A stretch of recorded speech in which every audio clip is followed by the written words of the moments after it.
solutions to save you money. We're the power and power equipment. White's Farm Supply. At Kubota, we want to help you deliver a job done right. That's why we want you to know that new Kubota inventory is arriving daily. You have work to do.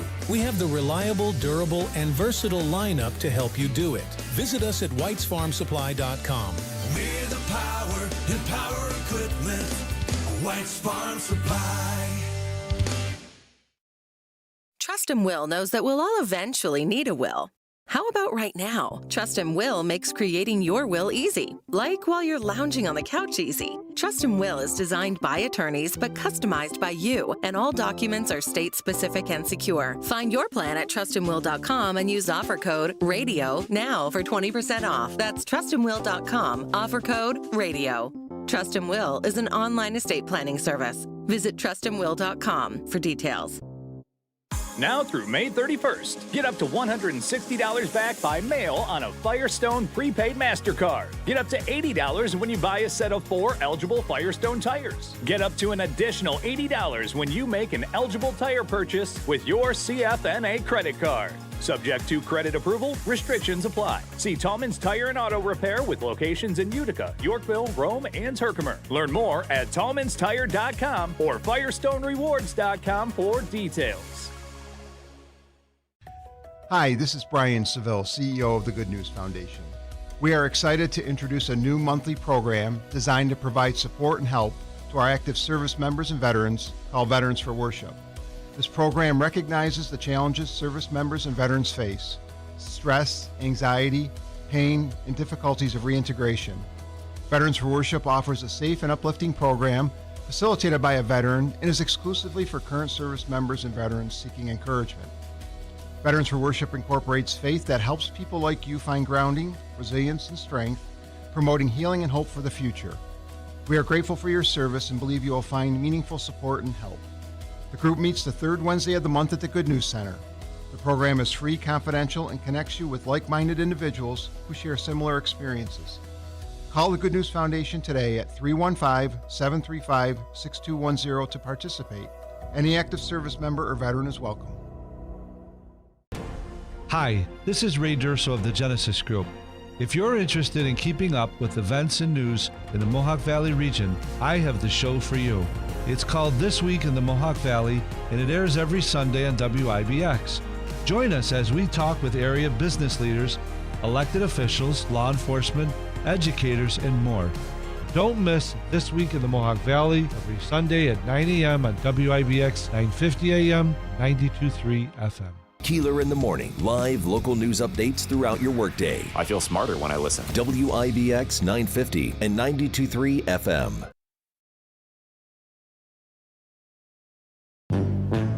Hey, everybody in upstate New York. I don't know where in upstate New York, but thanks for listening to the Keeler Show. Never met this man. Don't know why I'm telling everybody to listen. But thank you very much. By the way, this is Larry David from Curb Your Enthusiasm.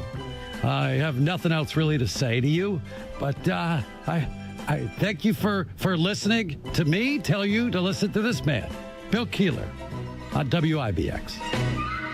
WIBX.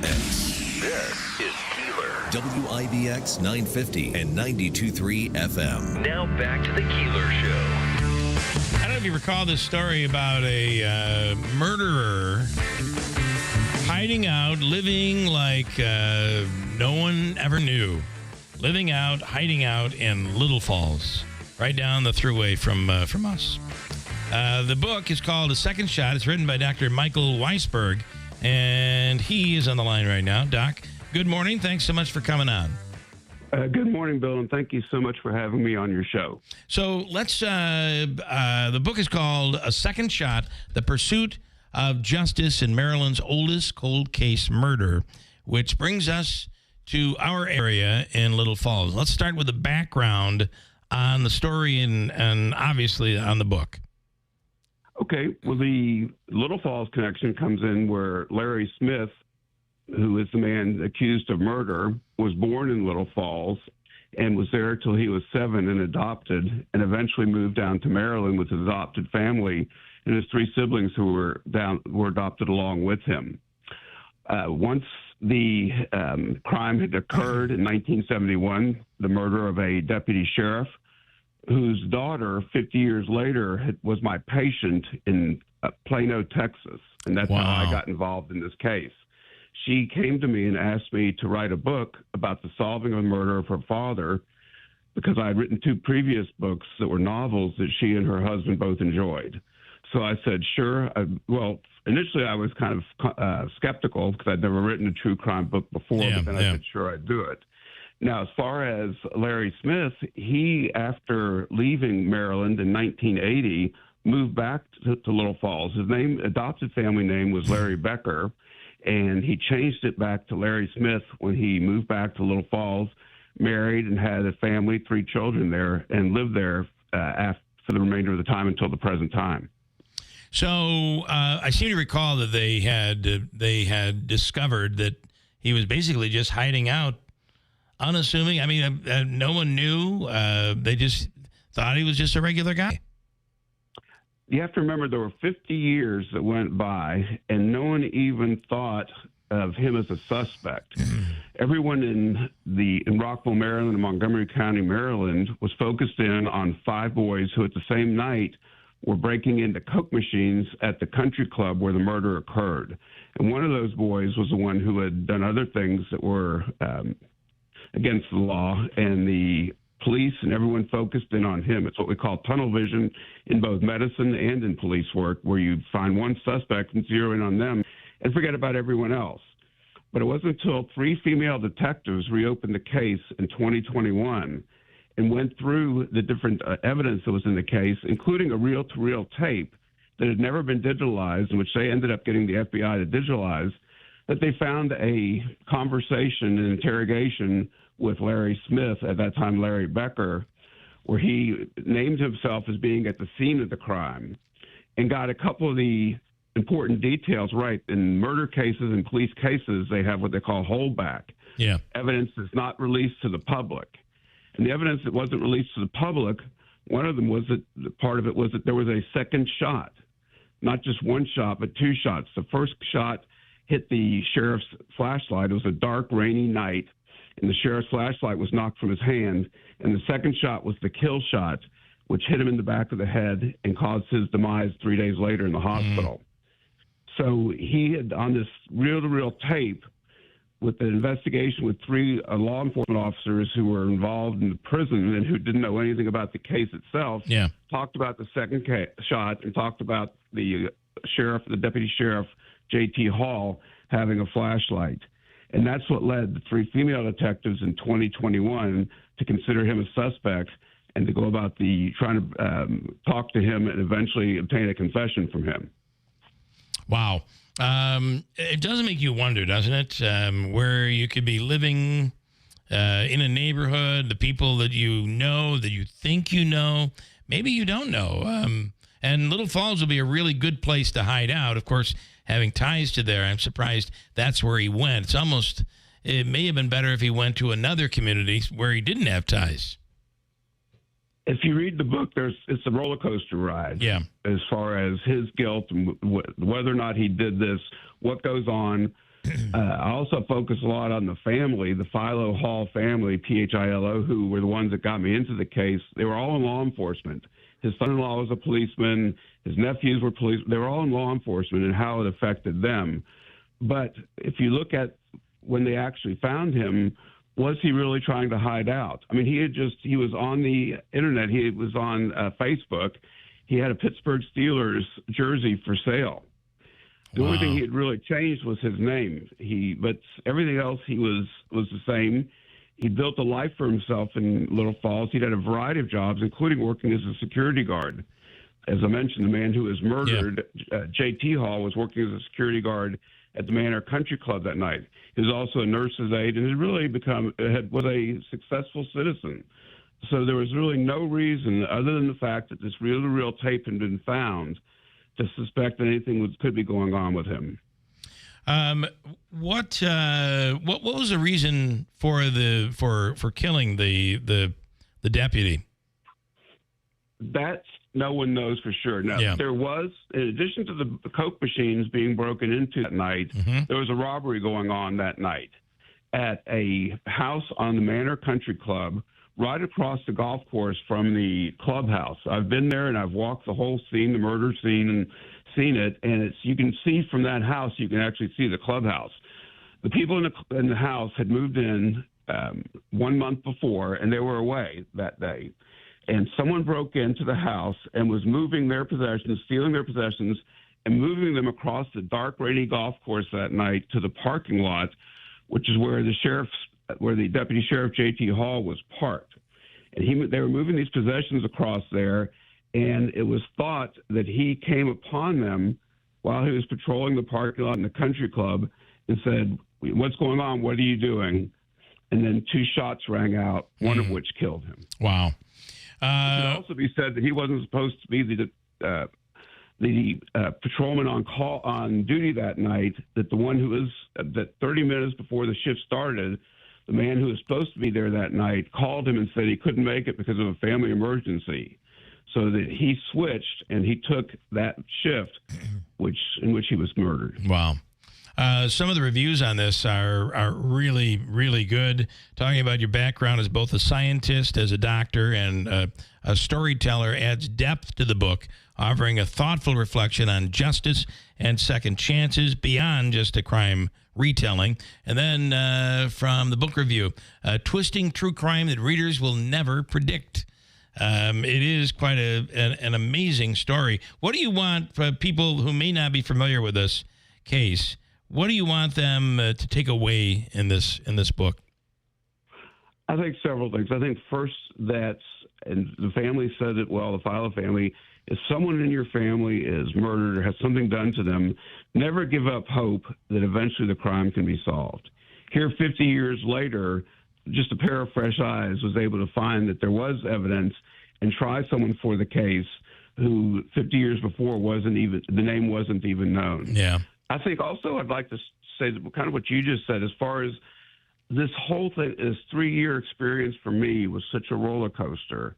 It's a second shot because that's what drew the law enforcement detectives, the cold case detectives, to Larry Smith in the first place. But it's also a second shot for the family after all these years and never giving up and living with this to try to have the case of their father's murder solved. And finally, if you read the book, you'll find it was a second shot for me because in the middle of all this going on, I had a terrible health crisis. And I actually had a quadruple bypass surgery for my heart. So that kind of sidelined me, but that gave me my second shot at life. Yeah. Wow. Amazing the similarity there, right? The second shot similarity. Exactly. Yeah. So I think the title tells a lot. And I also start the book out with what's called the butterfly effect. How a butterfly flapping its wings in Iowa can cause a typhoon or monsoon in Japan. How everything in life is interconnected. And I show how the only patient that I ever received as a referral from this one doctor was Carolyn Filo's mother. He and I overlapped our practice 14 years. She was the only patient I received. She was the wife of the man who was murdered. And then it turned out that because of that, his daughter became my patient, and she ended up being the one who asked me to write the book. Wow. And all these things happened because of that one doctor in 14 years, for some reason, decided to send this one patient to me. Yeah, wow. Really, really interesting. The book is A Second Shot, The Pursuit of Justice in Maryland's Oldest Cold Case Murder. And in parentheses, you should add, includes an amazing story in Little Falls, New York. Pretty wild. So, absolutely. Awesome. Absolutely. All right. Well, thank you so much, Doctor, for coming on. And the Bill, book, I really appreciate you having me. I really appreciate you having me on. I'm assuming it's available wherever you get your books, all over the place. Exactly. It's published by Intelligentsia Books. It's available, of course, on Amazon as well as in bookstores. And it has gone on sale this week. All right. Beautiful. All right, Mike, thank you so much. We appreciate it. Again, thank you for having me. It's been my pleasure. Pretty wild, right? That's a pretty cool connection. There's another story out there. I saw in another documentary where a murder had occurred, and it also had ties to Little Falls. What is it about Little Falls? There was a terrible jeweler murder that occurred back in I believe it would have been the 1980s in Little Falls. What is it about Little Falls? The Memorial Day sale is on at Mattress Express. No one in New York State has all the brands we have. Tempur-Pedic, Stearns & Foster, Sealy, Purple, Puffy, the Smart Bed by Instant Comfort, Posh and Lavish. And now we have added Simmons Beauty Rest Black, Serta, and Avocado. Hurry! Don't miss Clinton Tractor Spring Sales Event. We're giving you the best deals of the season on all of our inventory. Thousands of used and new equipment in stock, all in one location. Get 0% financing on new Ferris commercial mowers, Massey Ferguson, and New Holland equipment. And trailers and used equipment as low as 5.49%. Restrictions apply. We're giving you the best deals of the season. It's Clinton Tractor Spring Sales Event. We are the leader in service, Clinton Tractor. ClintonTractor.net. Do you love yard sales? Then get ready for the world's largest yard sale. Why spend your whole weekend driving from sale to sale when you can find all the treasures in one epic spot? It's the world's largest yard sale, sponsored by the Potting Shed Antiques, featuring over 150 vendors in one place, packed with antiques, furniture, tools, name brand clothes, kids gear, toys, collectibles, and tons more. Skip the driving, skip the guessing. Park once, shop tons, and score big deals. The world's largest yard sale is Saturday, June 14th, 8 a.m. to 3 p.m. at the Herkimer County Fairgrounds. Bring the family, bring your friends, bring your bags, and bring your treasure hunting spirit. The world's largest yard sale at the Herkimer County Fairgrounds, June 14th from 8 a.m. to 3 p.m. featuring the jazz sounds of the Dove Tones. Sponsored by the Potting Shed Antiques, John's Mobile Homes and Accessories, Standard Heating, Cooling, and Insulating, Clinton Tractor and Implement Company, and James Mitsubishi. Good morning, WIBX 950 AM 92.3 FM. I'm Megan Stone with your news update brought to you by Adirondack Home Furniture.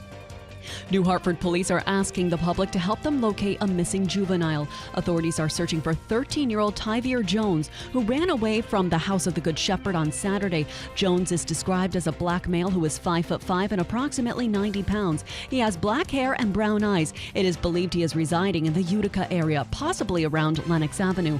Anyone with information on Jones's whereabouts is urged to call New Hartford Police at 315-724-7111 or 315-733-6666. Police say all calls can be kept confidential. Charges for a man who's accused of attacking a young girl, then biting off the fingertip of an off-duty NYPD sergeant who ran over to help. And Felice Enrique has been charged with assault, harassment, and endangering the welfare. Prosecutors say he walked up to a 9-year-old girl who was with her mother in Glendale, Queens last Saturday, asked her name, then hit her in the face. She was knocked to the ground with a bloody lip and some loose teeth. Off-duty Sergeant Sebastian Hadger followed the 31-year-old, but Enrique attacked him, biting his knee and hand, then biting off Hadger's fingertip. It could not be reattached. Enrique, who was on parole after serving 7 years for attempted murder, could face another quarter-century behind bars if convicted. Water shutoffs continue in the village of Ilion. The shutoffs are due to water valve replacements. Areas affected by today's shutoffs will be Behringer Road from West Rand Street to 2nd Street and West Rand Street from Behringer Road to Shull Street. They will be impacted by the shutoffs. Surrounding areas may be affected if further valve installations are deemed necessary. Shutoffs will pause through the Memorial Day weekend, resuming Tuesday through the end of the month. Millions of holiday travelers will be enjoying cheap gas this Memorial Day weekend. Gas Buddy says the national average for a gallon of gas will be around $3.08, which would be the cheapest Memorial Day gas since 2021. The gas price website says adjusted for inflation, it could be the lowest Memorial Day gas price since 2003. AAA says over 39 million people will travel by car over the holiday weekend, up 3% from last year. Your Weather Center forecast is next. WIBX 950 AM 92.3 FM. I'm Megan Stone. Cloudy and unseasonably cool here today with scattered showers. Temperatures remain well below average. Highs around 50. Scattered showers tonight, mid-40. Still a chance for a few showers Saturday, otherwise mostly cloudy, low 50s. Mostly cloudy with a slight chance of showers Sunday, low 60s. Sunshine, 70 Monday for Memorial Day.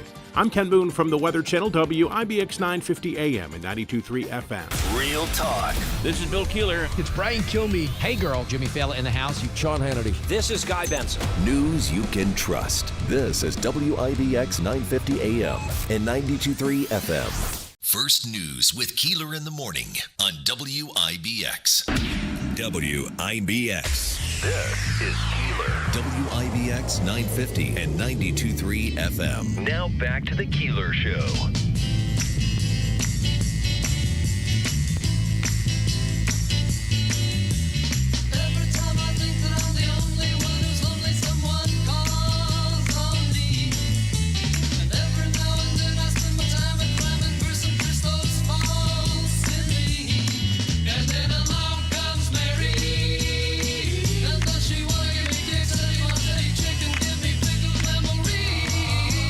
Isn't it nice to come in and you've got a friendly face and Tim Reed, too? Because I thought, the Bill Keeler Show. I knew a bunch of Keelers growing up. I went to school with Judy Keeler. Judy? And I knew Maureen. She was friends with my older sister. I am not related to any of them. Well, those were good people. Was the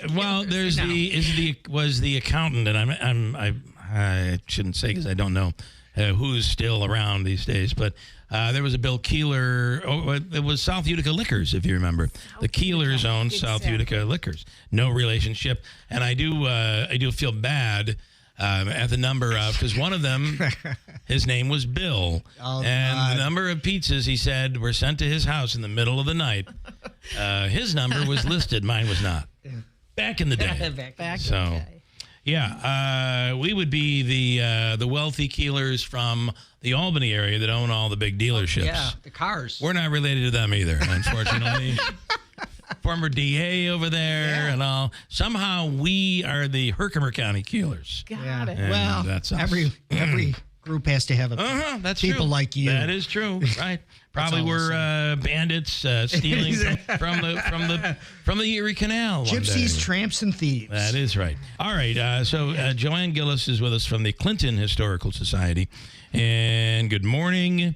Let's talk about this is really about funding for Revolutionary War veterans and others in the old burying ground. Let's talk about that. Yeah. This is pretty interesting. Well, first of all, thanks for having me. So important to be given this chance to raise awareness of our Excuse fundraising. me for 1 second. Davey, are you out there? Just tilt that mic down just a little bit. Yeah, because you have to. Yep, that's perfect. You have Is to that talk better? Right into it. Right Yep. into it. Yeah. Okay. Is that better? Yeah, it is better. Okie doke. Thank you. And okay, so talk about the old burying ground. So we have this really historic gem in the heart of Clinton, New York, at the corner of Kirkland and Norton Aves. It's the oldest cemetery in that area, and it really dates back to 1788, which is going back quite a ways. Yeah. It tells the story of our whole early history. If you go around the stones, you really can learn all the names of all the early settlers, the names of almost 50 Revolutionary War veterans and their stories. So it really fascinating place. is when you go to an old cemetery like that. It's we were talking earlier with the Erie Canal, an old cemetery on a dirt road near our home, where almost all of them had died constructing the Erie Canal. Wow. And I'm assuming we see that all along this area. Yeah. And really all along the state. Yeah. What a history. Yeah. And, the more you learn about our local history, the more interesting it gets. It's like peeling the layers of an onion. So I feel like in the past, there were a lot of areas that did a better job, or areas around the country that did a better job preserving history. Obviously, we have, but it takes funding to be able to do the things that we should be doing, because there's such history here. These would all be amazing attractions. Yeah, and sadly, our historical cemetery, the old burying ground, technically it's an abandoned cemetery. So there is no longer a committee with a budget. And under New York state law, what that means is that the town of Kirkland is responsible, and they do a great job. But their responsibility is to mow the grass, prune the trees. And again, nobody has a big budget for this. Right. So we're really lucky in Clinton that a number of community groups have taken an interest in the cemetery over the years. Everybody from the Lions Club to the Boy Scouts, VFW, American Legion, Daughters of the American Revolution, and of course the Clinton Historical Society. Yeah. So now we have this Friends of the Old Burying Ground Committee, and we've already gotten a grant to do a beautiful new sign. And that was thanks to the Hamilton College Town Gown Fund. Okay. We also were able to get one Revolutionary War tombstone from the Veterans Administration. We applied for a bunch. It's really hard to meet the criteria. Yeah. And now we still have 14 Revolutionary War heroes that we really want to honor. And that's a big part of our fundraising push. I almost feel like you have to get these now. You have to do something with these now because the erosion that's occurring. Sometimes it's to the point where it's almost hard to read the name on the headstone. Yes, exactly. Yeah. And in some cases, we think they probably had a stone. For example, one of the 14 veterans we want to get a tombstone for is Moses Foote, the founder of our village. So I imagine that he had some kind of a marker, but it is long since gone. Yeah. So, it's really important. And as you said, the timing is right. Yeah, it's important right now. So, so who is, in general, who is buried there? Some names, some eras, some history. I've mentioned Moses Foote, our founder. We don't know the location of his grave, but we know he's there. And the reason we have such good information about who's there is because the very first minister in Clinton was named Reverend Asahel Strong Norton, and he kept a book for almost 40 years. He recorded every single burial in the old burying ground, over 600 of them. Wow. Yeah, really an amazing man. And he was a meticulous record keeper. So he not only recorded the date of burial, but if there was anything unusual, he wrote it down. And that's how we know we have, for example, Native Americans and African Americans because it was of interest to him and he recorded it. And so those are the two other groups that we really want to honor with this fundraising. We're not sure exactly what form the marker will take. Maybe a boulder for the Native Americans, we're thinking, and most likely a bench for the African Americans. But again, kind of the forgotten people in our history. That's awesome. Now, how do you raise the money? Well, we've done a couple of things. We have a pretty good sized membership at the Clinton Historical Society. We've done a direct mailing. We're doing a lot of interviews with radio and other personalities to try to raise interest. Yeah. So those are kind of the things. And we're working with the Community Foundation, which have been great partners for small organizations like us. We are the keepers of all of this. If we do not if we do not act, we lose it. Exactly. Yeah. Exactly. And one of our other partners on this, I'm happy to say, is the Clinton Middle School, which has a history club. And they are helping us build this bench for the African Americans. Their shop is actually part of our efforts. And that's really important because we have to get the next generation involved, Bill, or we're in trouble.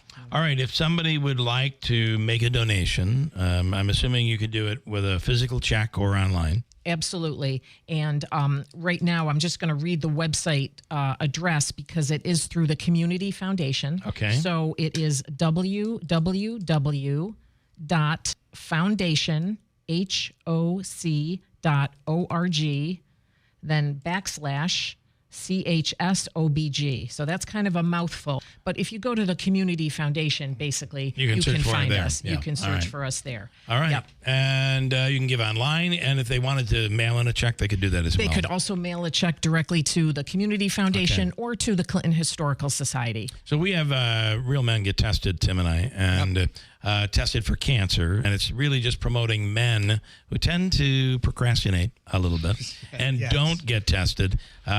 We go through the Community Foundation as well. It's awesome. Yeah, absolutely. Because they handle all of the legalities for you, all the things. Yes. It makes it tight, clean, and much easier. Exactly. Takes all the administrative burden off so that you can focus on the issue. You'd have to become a 501c3 on your own. That would be very expensive. And then to maintain that every year, all of a sudden now you got to raise so much just to stay operating. Yeah.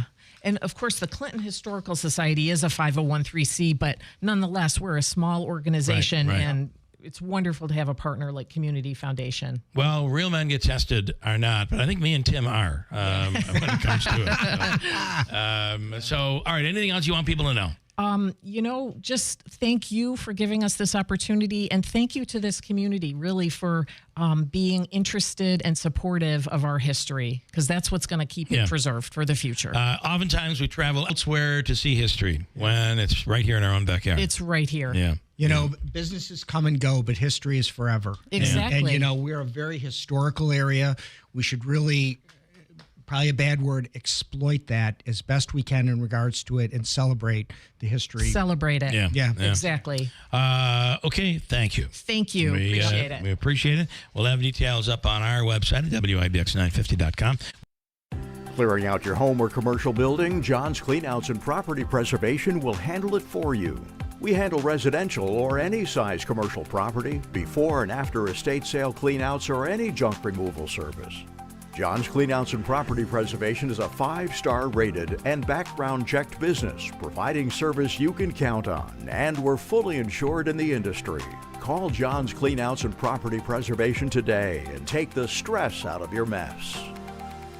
Wesley Financial Group is not a law firm. If you own a timeshare, don't miss this public service announcement from Chuck McDowell, founder of Wesley Financial Group. If you receive an unsolicited phone call or mail piece to discuss selling, renting, or especially canceling your timeshare, don't fall for it. If you really want out of your timeshare, hang the phone up immediately or throw that mail piece in the trash and contact your timeshare resort or Wesley Financial Group for assistance with your timeshare. As the only Inc. 500 timeshare cancellation company, our knowledge, experience, and results has made Wesley a trusted resource for over 40,000 families we've helped get out of their timeshare. Give us a call, and I'll send you our timeshare exit information kit free with the straight facts about your timeshare and all of your options for cancellation. Call for your free info kit, 800-771-1300. 800-771-1300. 800-771-1300. Are you having trouble hearing? Hearing loss can devastate the quality of your life. Now, there's an affordable fix for you or your loved one. Rated the best hearing aids of 2025 by Forbes Health, Audion Hearing has the highest quality hearing aids at the lowest prices, starting at just $98 a pair. I actually like them better than my old $5,000 hearing aid. I could not believe how my hearing and life changed. Join over 1 million happy customers by going to audionhearing.com. That's AUDIEN hearing.com. First News with Keeler in the morning on WIBX.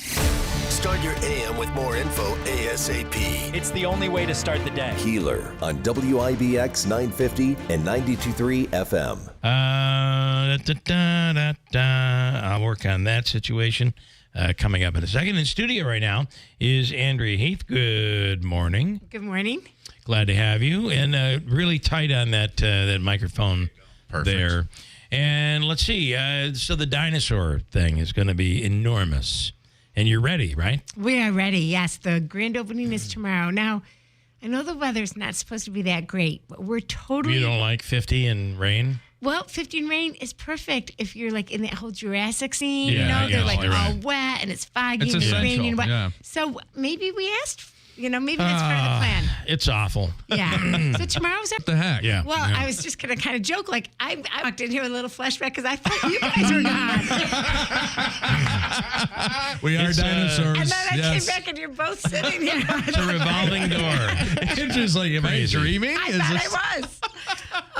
It's a little reunion this morning. And I'm so Yeah. happy to be part of it. Yeah, Thank I'm you. glad I've you been made around it here a in. long time, too. So, this I guess I never thought about how the other animals will react to that. Yeah, and our team is great because they do think Yeah. of those things. We all do. And but we've really given so much thought to where the dinosaurs go. And they're, one of the things that people have complimented us about with the Utica Zoo anyways is it's a meandering place. Like you're not just walking through and you see everything all at one time. Right. You go around a curve, you go up a bend, and it's the same thing with the dinosaurs. You're walking through, and then all of a sudden you're like, "Whoa! There's one right in my face," or there's one, with little dinosaurlets, like little ones, hatchlings. And so we have some of them in various stages of life. They're all animatronic. This is a national exhibit. It comes from Dallas, but it's been at every major zoo you can imagine. And to have it at the Utica Zoo is a pretty big deal. Yeah, it's awesome. We really have Teresa Flemma from Baird, from the Flemma Group, to thank, because our board was very conservative and said, if we can't cover the cost of this up front and make sure we're good, we're not doing it. And I was all about that. And she actually gave us the initial investment and became the presenting sponsor. And then a lot of folks followed suit. So we've raised about $220,000 to bring this. Yeah. The first initial was $150,000 just to have it here. But there were a lot of things to do. We had to do all of this, compressors and all the hoses for that, and landscaping so that you couldn't see all of the behind the scenes pieces. But everything this summer is going to be dinos. It'll be at Wine in the Wilderness and Brewfest, our zoo camps, homeschool programs, field trips, birthday parties. It'll still be here for extravaganza, or for Spooktacular. Wow. I was just going to ask how long it's around. Yeah. It ends on October 19th. So that's the weekend of Spooktacular. And Thursday nights, we were calling them Sunset Sips, but in the summer, but this time it'll be Dino Nights. We have live music every Thursday night, kids programming, whole zoo's open, alcohol beverages available at the concession stand and sit on the terrace. So that'll be cool to see the dinos at night. You ought to bring in Jimmy J.J. Walker for one of those Thursdays. I know. That's what we're all thinking. We're all showing our age, but we're thinking. Well, the problem is he doesn't really like that anymore. No. He's not the funnest guy to be around. One of the greatest things that we're really happy about is this is all part of the cost of admission too. Sometimes you go to. I was going to say that this is you don't have to pay any extra for this. You this. don't pay any extra. And we didn't raise our membership prices. We did put a little bit of a hike on our just general admission. We had to. It had been a while, and everything's going up. But it's $8 for $8 if you're 2 to 12. And $11 if you're 13 to 61 to come to the zoo. That's just our general admission price. Membership didn't go up, so it's a great year to get a membership. Because then you can keep coming back. And we also have a few free events happening this summer. So we really wanted to make sure this wasn't something that would be held back to children and families, because of cost. Is there another Jurassic movie coming out? Yeah, in July. Think there is, yeah. So we were really excited. We thought we were going to be able to rent, with license, we thought we were going to be able to rent the previous Jurassic movies and kind of show them at night as a build up. But the licensing has been halted for this year. But we might still do some outdoor dinosaur, type movies. And I want to say that this is really not just for kids. I can't tell you the adult reaction that we've had from this because they are so genuinely, feels real. They're pretty amazing. Yeah. And one cool thing that the company did, and we took them up on it, is we did this coloring contest with a blank dinosaur. It was available for download. We had 1,000 entries, kids age 1 to 17. We had 1,000 entries. Wow. The top 10 were selected by our team to be voted on Facebook.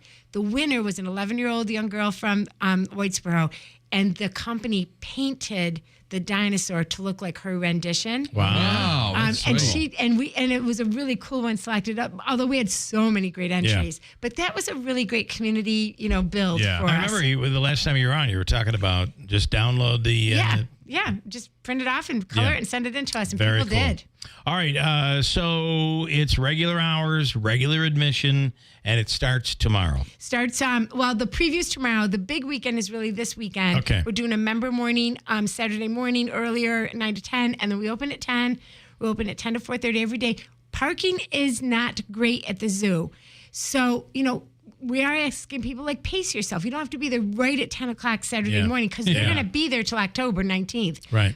But the cool thing is there isn't any school on Friday in many schools, no school on Tuesday, many schools. So that Memorial Day weekend's really extended. And it looks like Sunday and Monday at least look really pretty nice. Nicer, yeah. Nicer. Nicer, good point. Yeah. You're not going to be jumping in your pool, but it looks sunny. But it's a great time to come to the zoo and walk around and see the dinos. And thank you for this coverage. Can I ask you, too, about the beaver, cauliflower? Yeah, so we did find cauliflower. Actually, a Good Samaritan found cauliflower kind of over near Home Depot, on the Archillo area. There's marshy over there. And he wasn't alive. It looked like he'd been hit by a car. And we were devastated by it.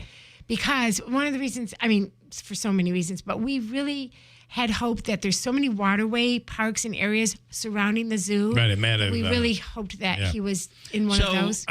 We have somebody who called in and said that he found, like 3 or 4 days before, found the beaver on the side of the road and had been hit by a car right over in that area. And he said he called and they thought he was a prankster, I think. We followed up. We had the tip line, and we followed up on so many calls, and many of them were groundhogs, muskrats. There was one. It was a cat. He's a fisherman and said it was a beaver. But so we did go over and look. I know that we did get a call about that. We did go over, look. We didn't see something, but someone did bring us that. Someone took it. They brought it to us, which was very kind of them. And it wasn't. It was a gentleman, and he said he wasn't the one that.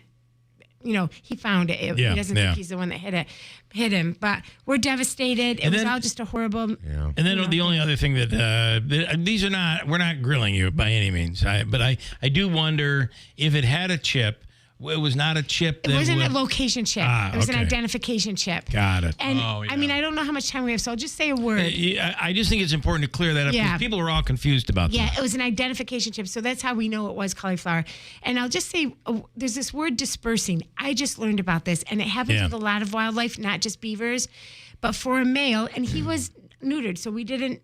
I guess it wasn't thought that he would do this, but there's a certain age where they know they need to fly the coop and leave the, with their relatives. And he was in with his 2 sisters, but we've had beavers before. We've had a beaver family that actually made it and had babies, and we didn't have dispersing happen. So he was determined to get out, and he found a really wild way to leave his habitat. Wow. Of course, we've reinforced it all now, but the 2 sisters that have remained, they don't seem like they want to go anywhere. Yeah. Okay. Well, it's pretty wild, right? And the fact that you guys own Beaver Sprite is just blows Isn't my that mind. great? And that's why sometimes people are like, why would you have to have beavers? Because beavers are indigenous. Well, first of all, one of the reasons we host and exhibit any animal at the zoo is to tell the story of their wild counterparts and the kinds of challenges they have, etc. But for us to have beavers, not a lot of zoos have beavers. Yeah. But for us to have beavers is really important because we do own Beaver Sprite, and now everyone should be watching what we're going to be doing down there because now COVID's behind us. We've got we've got some resources with a great person who's running it. So Beaver Sprite's pretty cool. Okay. That, by the way, is down Dollarville in that right area. outside of Dollarville across the bridge. So it's actually in Fulton County. Okay. Just inside. All right. Great stuff. We appreciate it. Thank you. Thank you. And so really this weekend is when everything gets underway. It's the launch of Dino Discovery, and it's so cool. Right through. And again, Thursday nights in July and August, live music, great acts, the kind that you always go out to clubs to see. They're playing on Thursday nights. Dynamite. Dino Nights. Dino Nights. Dino Nights, Bell. Dino Nights. Every once in a while, something that sounds too good to be true is actually in fact true. How would you like up to $2,000 of free windows? When I say $2,000 of free windows, I mean $2,000 of free windows. No gimmicks or games. You don't have to buy $2,000 to get $2,000 free. You just get $2,000 of free windows through Patriot Home Solutions and NYSERDA. Of course, some restrictions apply, but none of the restrictions are income-based. And you don't have to sit through a long, drawn-out sales presentation. Give Patriot a call at 315-401-0440, and they can quickly tell you over the phone if you qualify or how you can get qualified. That's 315-401-0440. These aren't any windows. They're high-quality, custom-fitted windows designed to save energy and keep the cold air out all winter. Your window solution is Patriot Home Solutions. Online at patriothomesolutions.com. This is WIBX 950 and 92.3 FM. Established, reputable. News the Mohawk Valley can trust. Beside you is Lucy Fuentes, Utica Center for Development. And good morning, Lucy. Good morning. Good morning. How are you doing? Good. Nice and tight on that mic, if you could. Actually, see that black thing that's on the mic? Pull it right off. No, not that. No. Don't pull that one off. Yep, take that. Beautiful. Better? Now you can get kind of close to it. Good morning and welcome to our studio. Good morning. Thank you for having me. So you are with the Utica Center for Development. Explain to people what it is that you guys do there first. So we're the Utica Center for Development. We're also known as the Veterans Outreach Center. We help out veterans when it comes to housing, when they need assistance with pretty much anything. And if our association can't assist them in certain things, we have other organizations that we party with to assist them. So this is formerly known as the Veterans Outreach Center, but you still do that. You still are that outreach It's still center. we go by both the names. Yeah, that's the DVA, yeah. the Veterans Outreach Center. Nice.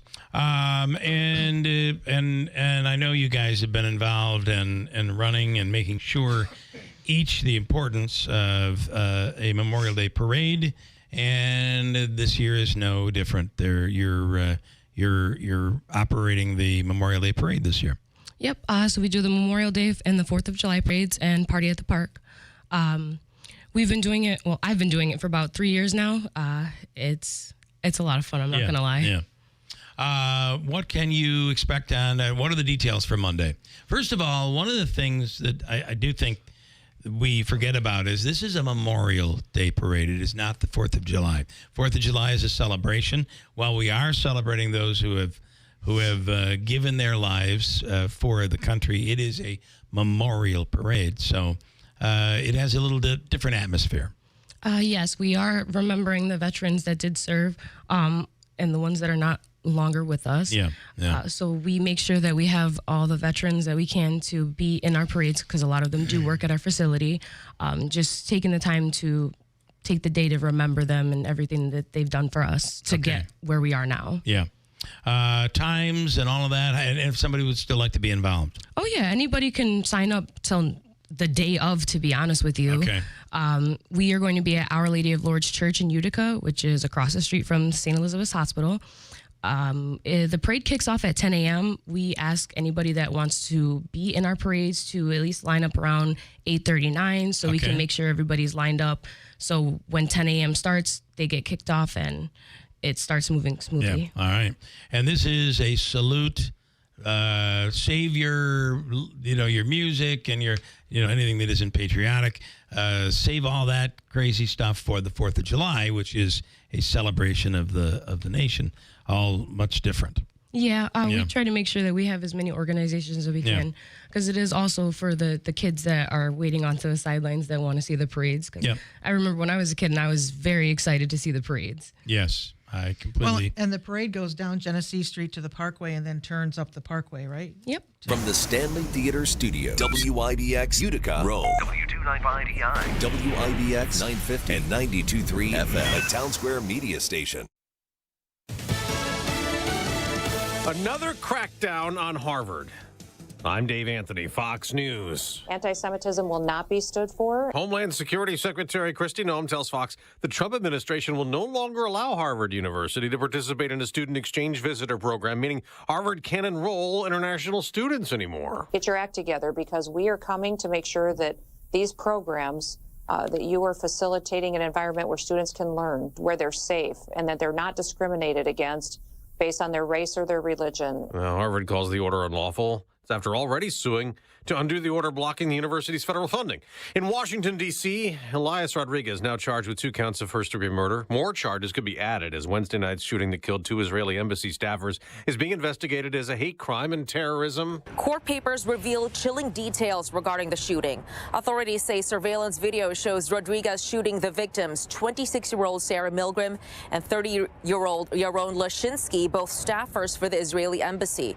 As Milgram tried to crawl away, Rodriguez approached her and shot more rounds. He then went inside the Capitol Jewish Museum, which had hosted an event for young Jewish diplomats, and told police he did it. He said, "I did it for Palestine. I did it for Gaza." Fox's Madeline Rivera outside that museum where a makeshift memorial grows. It's been a week now since the New Orleans jailbreak, and 5 of the prisoners who escaped are still on the run. A 3rd woman's been charged with helping the fugitives, giving one of the guys still on the loose money.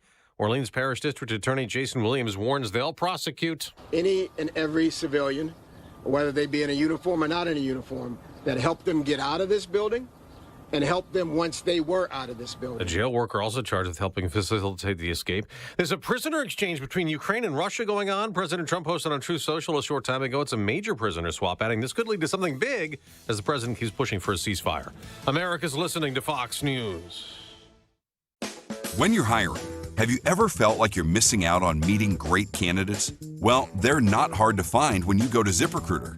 ZipRecruiter helps 10 million people with their job search every day.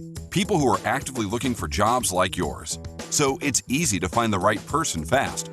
4 out of 5 employers who post on ZipRecruiter get a quality candidate within the first day. Try ZipRecruiter for free at ZipRecruiter.com/free. That's ZipRecruiter.com/free. Wesley Financial Group is not a law firm. Do you find yourself stuck in a timeshare? Get the real facts about the timeshare industry and your options for cancellation. Chuck McDowell, founder of Wesley Financial Group, has put together a free information guide that reveals the secrets the timeshare industry doesn't want you to know, including the 5 ways to get rid of your timeshare. Call now and get this timeshare cancellation guide absolutely free. Call 800-893-2288. 800-893-2288. 800-893-2288. RFK Jr. is on a Make America Healthy Again mission. And the Health and Human Services Secretary gave the president an update on the health problems they're wanting to address. An initial report from the MAHA Commission finds teenage depression rates doubled between 2009 and 2019. Childhood cancer spiked 40% since 1975, and 1 in 5 children is now considered obese. President Trump told the panel his administration will develop strategies to combat chronic illness in children. I want this group to do what they have to do. We have to spell it out. In some cases, it won't be nice or it won't be pretty, but we have to do it. The commission is led by Health and Human Services Secretary Robert F. Kennedy Jr., who has been accused by some medical professionals of misrepresenting data and undermining research. At the White House, Jared Halpern, Fox News. On Wall Street, stock futures are down modestly. The day after there was a tiny drop for the Dow and a 53-point gain for the NASDAQ. A change is coming to the college football playoffs, the way the 12 teams are seeded. Moving away from the 4 highest-ranked conference champions earning a top 4 seed, now the selection committee's top 4 teams will earn the first 4 seeds and a first-round bye, though the 5 highest-ranked conference champions will still be guaranteed a spot in the playoff.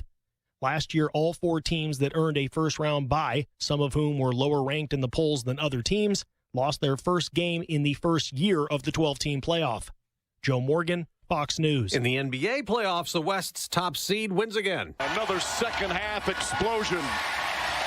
And the Thunder are 2 wins away from the NBA Finals. Oklahoma City beat Minnesota 118-103 on ESPN to take a 2-0 series lead in the Western Conference Finals. On the ice, a shutout. The defending Stanley Cup champion Florida Panthers beat Carolina 5-0 to go up 2-0 in the NHL Eastern Conference Final. I'm Dave Anthony. This is Fox News.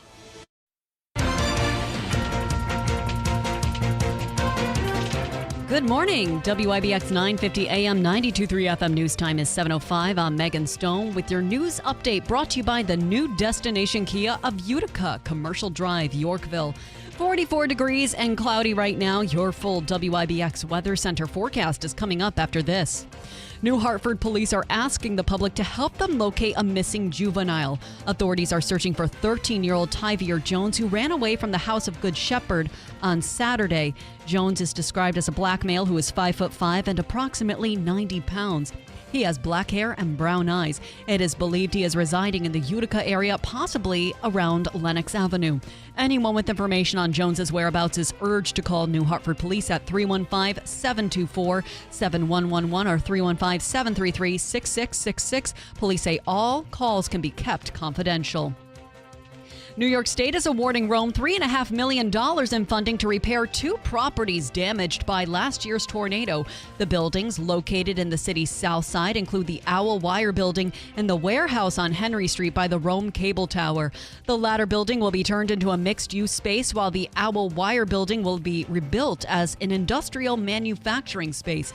The $3.5 million is part of the Restore New York Communities initiative, which allocated $50 million to be distributed around the state. Other recipients include Boonville, Cooperstown, Herkimer, Oneida, and Richfield Springs.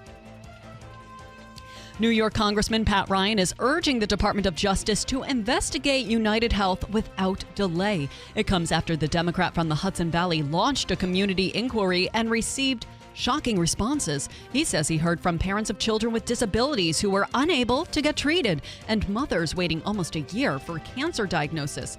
He's slamming the largest healthcare company in the world, claiming they work in tandem with pharmacies and doctors to keep prices high and quality down. He says it's time for United Health to be held accountable. Over 200 people are soon going to be out of work following a decision by online shopping company eBay. It was announced yesterday eBay is shutting down its TCG player authentication office in Syracuse and moving operations to Kentucky. Just 2 years ago, eBay bought TCG Player for $295 million. The company promises to take care of affected employees during this transition. Remote staff based in Syracuse will not be affected by this change. And a national theater chain is offering $1 movies to keep children busy this summer. Regal Cinemas has over 400 multiplexes across the country with over 5,700 screens. This week, the theater chain announced its Regal Summer Movie Express. It will offer family-friendly movies on Tuesdays and Wednesday mornings for only $1 a show. The summer lineup starts June 10th with showings of Puss in Boots and Sing 2. Your WIBX news time is 7:08. Here is your Weather Center forecast. Cloudy and unseasonably cool here today with scattered showers. Temperatures remain well below average. Highs around 50. Scattered showers tonight, mid-40. Still a chance for a few showers Saturday, otherwise mostly cloudy, low 50s. Mostly cloudy with a slight chance of showers Sunday, low 60s. Sunshine, 70 Monday for Memorial Day. I'm Ken Boone from the Weather Channel, WIBX 950 AM and 92.3 FM. Right now, 44 degrees and cloudy. Let's take a look at sports. Sports brought to you by the IBEW 43 local sports desk. The Syracuse University men's lacrosse team returns to action this weekend as they look to get one step closer to a national championship. The Orange, they're taking on Maryland for the Final Four of the NCAA Division I tournament. It's happening at Gillette Stadium in Foxborough, Massachusetts at 2:30 p.m. The winner goes on to face Cornell or Penn State. The Thunder, they've taken control of the Western Conference Finals with a big win in Game 2. They cruise to a 118-103 win over the Timberwolves. They now take a 2-0 series lead.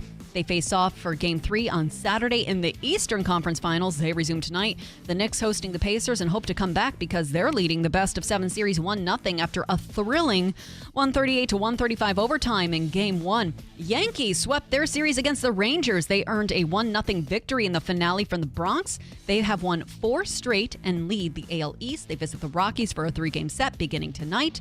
Mets, they begin a 9-game homestand tonight, hosting the Dodgers for the opener of a 3-game set in Queens. Right-hander Griffin Canning is expected to start. John Pack is sitting atop the leaderboard of the Charles Schwab Challenge. Pack shot a 7-under-63 in the opening round of the tournament at Colonial Country Club in Fort Worth. Patrick Rogers, Matt Wallace, and J.J. Spawn are among several players tied for second at 4 under par. The NASCAR Cup Series is back to regular season action this Sunday. The field battles in the Coca-Cola 600 from Charlotte Motor Speedway. Christopher Bell earned a $1 million check following last weekend's win in the All-Star race. The driver of the number 20 car sits third in the standings. Kyle Larson and William Byron make up the top 3. Chase Elliott and Ryan Blaney are 4th and 5th. The 109th Indianapolis 500 will be run Sunday at Indianapolis Motor Speedway.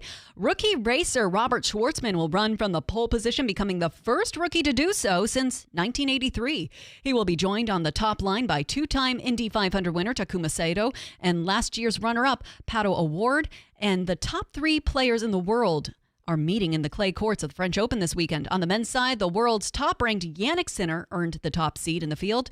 He's aiming for his first career victory in the French Open at only 23 years old. Defending champ Carlos Alcaraz opens as the second seed. On the women's side, 4-time French Open champion Iga Swiatek will be looking to defend her title as she opens as the 5th seed in this year's tournament. Your WIBX news time is 7:11:44 right now and cloudy outside. WIBX 950 AM, 92.3 FM. I'm Megan Stone.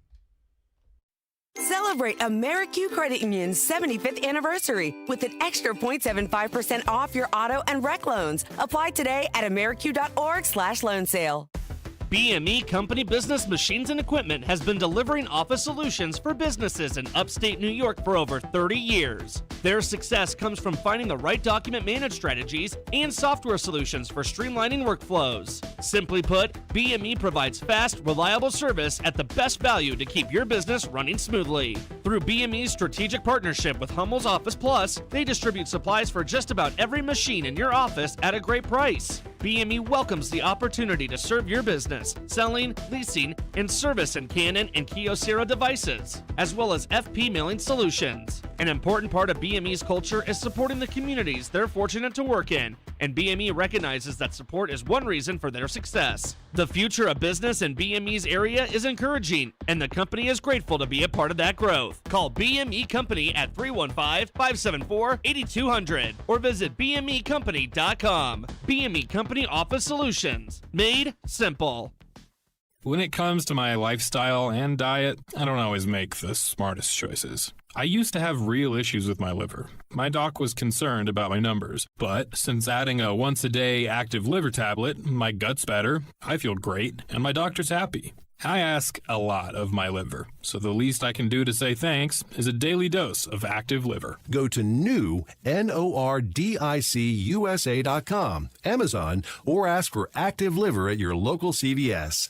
Do you love yard sales? Then get ready for the world's largest yard sale. Why spend your whole weekend driving from sale to sale when you can find all the treasures in one epic spot? It's the world's largest yard sale, sponsored by the Potting Shed Antiques, featuring over 150 vendors in one place, packed with antiques, furniture, tools, name brand clothes, kids gear, toys, collectibles, and tons more. Skip the driving, skip the guessing. Park once, shop tons, and score big deals. The world's largest yard sale is Saturday, June 14th, 8 a.m. to 3 p.m. at the Herkimer County Fairgrounds. Bring the family, bring your friends, bring your bags, and bring your treasure hunting spirit. The world's largest yard sale at the Herkimer County Fairgrounds, June 14th from 8 a.m. to 3 p.m. featuring the jazz sounds of the Dove Tones. Sponsored by the Potting Shed Antiques, John's Mobile Homes and Accessories, Standard Heating, Cooling, and Insulating, Clinton Tractor and Implement Company, and James Mitsubishi. Ready for adventure? At Den Kelly GMC, well-qualified buyers get 0.9% APR on the 2025 GMC Sierra 1500 with the Turbo Max engine. Or choose $6,500 purchase allowance plus a $1,350 engine credit. That's $7,850 in total savings. Whether it's mountains, trails, or open road, your next journey starts here. Den Kelly GMC of the 90 Auto Group on State Route 12B or denkellycars.com. GMC, we are professional grade. Length of contract limited for current GMC leases. Must take new retail delivery by 6/2/25. See dealer for details. This is Shannon Bream. Join me for Fox News Sunday as we sit down with a diverse and dynamic group of guests featuring interviews with political, business, and public affairs newsmakers from the U.S. and abroad. All part of the Sunday political block from Fox News Radio. Fox News Sunday, every Sunday, right here on this station. Fox News Sunday, airing 11 a.m. every Sunday, only on WIBX 950 AM and 92.3 FM. Keeler in the morning. Brian Kilmeade, Jimmy Fallon, and Sean Hannity during your workday. WIBX 950 and 92.3 FM. Real talk. This is Bill Keeler. It's Brian Kilmeade. Hey, girl. Jimmy Fallon in the house. Sean Hannity. This is Guy Benson. News you can trust. This is WIBX 950 AM and 92.3 FM. BX. This is Keeler. WIBX 950 and 92.3 FM. Now back to the Keeler Show.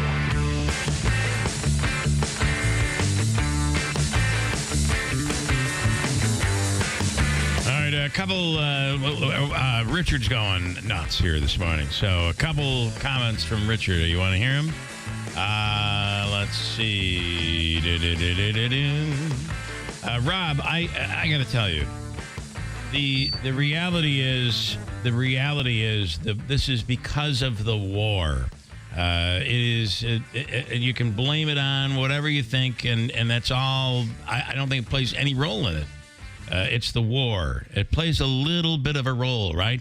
As people are seeing images of people dying every day. That's why this whole thing is happening. I'm having an individual radio conversation between Rob in the Valley and me. I'm just saying. I don't know if you saw that there were two people, the Jewish consulate in D.C. that were gunned down yesterday. And Rob's belief is it's because prior to Trump, the government allowed anti-Semitism. That is ridiculous, but you go on thinking that. That's okay. Where the heck are you getting your fake news from? This is Richard. Richard, I don't know what you're talking about. I'm going to have a conversation with him, too. That's just me and Richard. Richard, I don't know what you're talking about. Today, rain 48. That's what I have, Richard. Rain 51 tomorrow.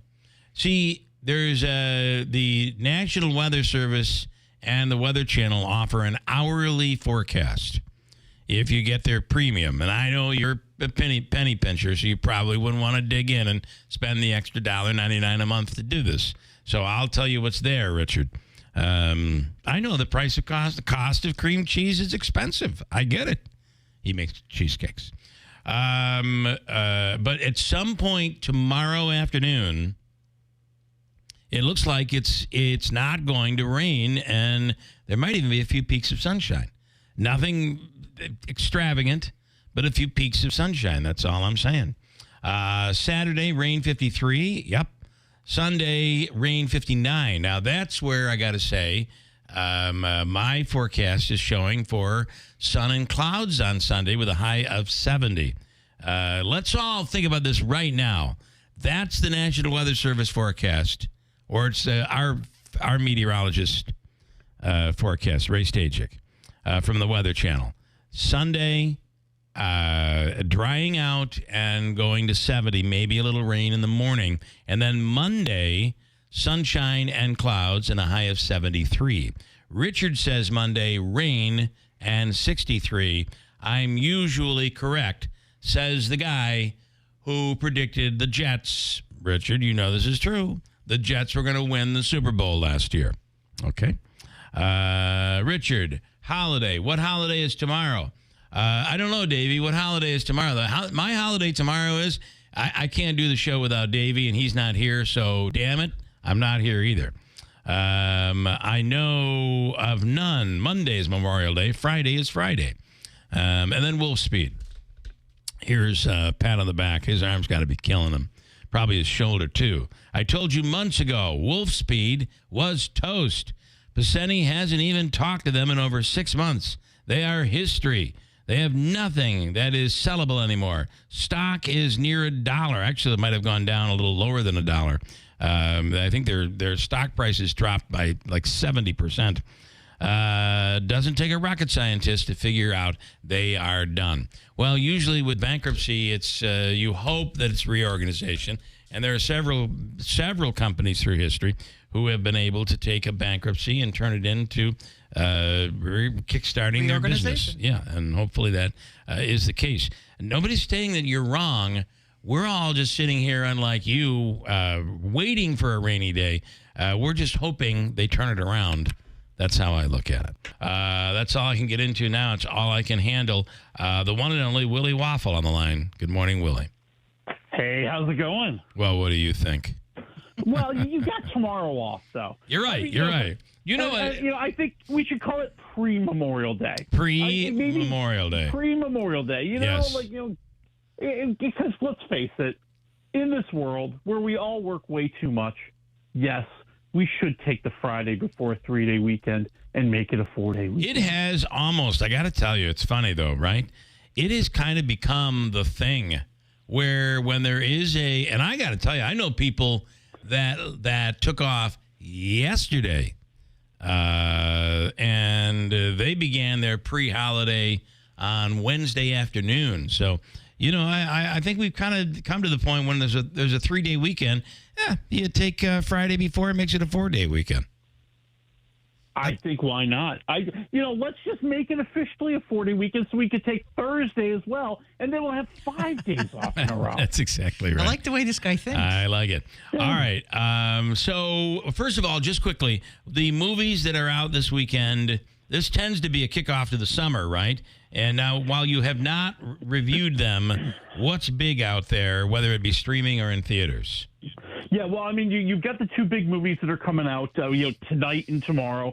Lilo and Stitch, the live-action version of the Disney comedy classic, and a little movie with Tom Cruise, Mission Impossible, the final reckoning. The final. They're trying to tell us that after 8 movies, this is the final one. Like, you better go see it because Tom Cruise is done doing Mission Impossible movies, and I'll believe it when I see it, okay? I'll be waiting for the next one called Mission Impossible. I reckon this wasn't the last. That'll be the Volume 2. Volume 2. Volume 2. Whatever. Mission Impossible. I'm back. Yeah. Yeah. I mean, did you see that? I think I read a story where Tom Cruise says, I'm telling you, those Scientologists are doing something weird. Tom Cruise says he expects to live and continue to make movies well into his hundreds. Yeah, wow, that was quite the statement. Now, I will say he's in pretty good shape. I mean, I think what is he? I think he's 62. Mm-hmm. He looks like he's in his 40s. He acts like he's in his 30s. I mean, he's doing all these crazy stunts that no human being should really ever do. So I admire that he's got the pluck to want to keep going and do this into his hundreds. I mean, at some point he made enough money to live for the rest of his life plus about 5 more. So right now he's doing it because he likes doing it or he likes the attention. It's probably a little bit of both. I think it's a little bit of both. Yeah. So that's this weekend. You can only expect it is going to be what it is. And for those who like that action film stuff, my guess is it's probably going to be pretty good. But you'll be reviewing it. So the Mission Impossible movies, they started off a little rocky. I think that's a fair statement. But since Ghost Protocol, since number 4, they are bangers, man. Every one of them is just one of the best action movies of the year. It's blowing your mind seeing all these crazy things Tom Cruise is going to do. That's how they're selling it. Yeah, I think it's going to be really good. I'm excited to see it tonight. I'm very excited to see it tonight. All right, what else can we talk about? That is, have you anything streaming that you're into at this point? I think the closest thing. Yeah, a lot of my streaming shows kind of have gone away. The Pit the season's over. Paradise, the season is over. I mean, have we talked about the Nanas movie? Did we talk about that at all? We did not yet, and we just watched it. Okay. And I'm telling you, I'm ready to make my reservation for the next time I'm in the city. We're going to go over to the island, and we're gonna go to this restaurant. Yeah, no, it's really it's a good movie. I won't say it's a great movie. Yeah, I think it's a solid movie. It's Vince Vaughn. It's based on a true story. He's a guy whose mother passes away, and he's kind of a little bit lost in life, and he decides he wants to honor her memory by opening up an Italian restaurant. But he wants it to be kind of like going to the Italian family home for Sunday dinner and having all the recipes that are big in the family and all the congeniality and all the love in one place. So he gets this restaurant and he hires 4 grandmothers to make their favorite Italian food, and we have to wonder, will he make it? Will the restaurant take off? And Susan Sarandon is in here, Talia Shire, Lorraine Bracco. I mean, it's a great cast. It's a fun movie. It's very broad. It's kind of simple, but it's entertaining. And Vince Vaughn is a very, very charming leading man. Yeah. And I think this may be one of the best leading roles he's had in a long time. Because he kind of drops the typical Vince Vaughn stuff. The hyperkinetic kind of speech patterns that he normally has, and he just becomes a guy who wants to do something good. I enjoyed the movie. I mean, I would say it's like 3 waffles. I think it's fun. I think you got to look for it, and it'd be a good one to watch if it's raining and cold. This is a big Italian area up here anyway, so that really works. Nana versus Nona. They seem to pronounce it Nona. That's interesting. Up here, it depends on the Italian family that you talk to, I guess. The other part is I didn't realize that Lorraine Bracco from Sopranos fame is old enough to be a grandmother, But I guess she's 70 now, right? Yeah, time is cruel to all of us. No, she's doing fine. Don't take that the wrong way. But Lorraine Bracco, who's had one heck of a career. I mean, she was in Goodfellas, she was in The Sopranos. She's out there, and I again, kind of like with Tom Cruise, I admire the fact that you're 70 years old when a lot of us are trying to shut down life and trying to retire, and you're out there making big movies for Netflix. You go, Tom Cruise. Let's see, what else? Your thoughts on the Springsteen and now Neil Young and other bands are coming in. Kid Rock is yelling at Springsteen, saying, shut up, keep the politics out, although he's doing the exact same thing. Your take on all of this, because Springsteen really hit Trump hard in a basically a monologue during a show in may have been in Manchester, England. Yeah, listen, I am of the mindset that I usually don't talk about politics big out there, but Springsteen and a lot of these artists, Kid Rock as well, feel that they want to use this perch to influence society, to speak out for what they believe is freedom, and speak out for what they believe should be the path of the country. And I think it's I think we talked about this a little bit last week. It almost feels like we've gotten to a point where the new audience, new generations demand that you speak out. Yeah. And they want you to speak out and have the same beliefs that they do. And I think that becomes kind of a little bit of a slippery slope. I mean, Springsteen's getting a little bit of blowback from his own fan base. Yes. And they're not very happy. But at this point, he's in his 70s. He might be on his last tour. We don't know. And I think he just wants to do what he wants to do, and he wants to speak out against Trump, who he doesn't like. And I think we have to, as consumers, we have to just look past whether they're pro-Trump or anti-Trump. If you like the artist, you got to look past it. If you like the actor, you got to look past it. But I think there's so much. We are so divided today. It's like, I'm never watching another. I'll never go to another Springsteen concert after this. I think you just got to. I don't know. Otherwise, you're going to run out of people to entertain you, I'm afraid. Yeah, I mean, I was going to say you're going to lose half of the people you love, but let's face it, a lot of musicians and artists tend to lean liberal. Yeah, so if you're conservative, you're going to lose like 90% of the people that you enjoy watching. Willie, I hate to do this, out of time. Yeah. Enjoy the weekend. I hope it's sunny, and thanks so much.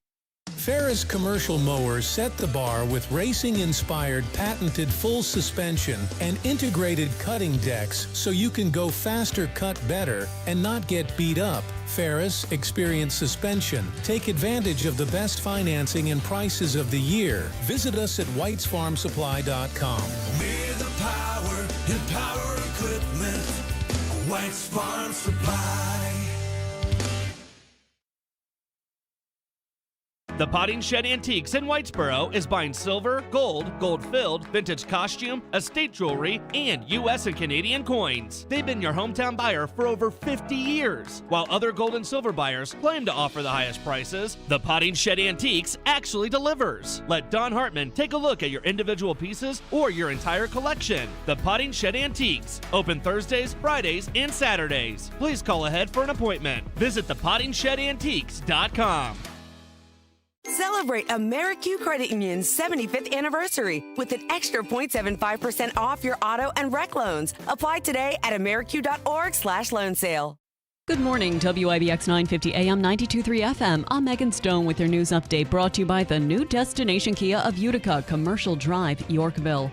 A Morrisville man was arrested on illegal dumping and trespassing charges. According to the Oneida County Sheriff's Office, deputies were called to the Schoolhouse Apartments in Waterville for an illegal dumping complaint on May 2nd. Following an investigation, authorities determined 34-year-old Joshua A.S. Smith had dumped solid waste at the apartment complex's dumpsters, despite not being a resident or having permission. Smith was arrested Wednesday and charged with the count of trespass and illegal dumping under local ordinances, both of which are violations. Smith was issued an appearance ticket and is due back in Waterville Village Court at a later date. Water shutoffs continue in the village of Ilion. The shutoffs are due to water valve replacements. Areas affected by today's shutoffs will be Behringer Road from West Rand Street to 2nd Street and West Rand Street from Behringer Road to Shull Street. Surrounding areas may be affected if further valve installations are deemed necessary.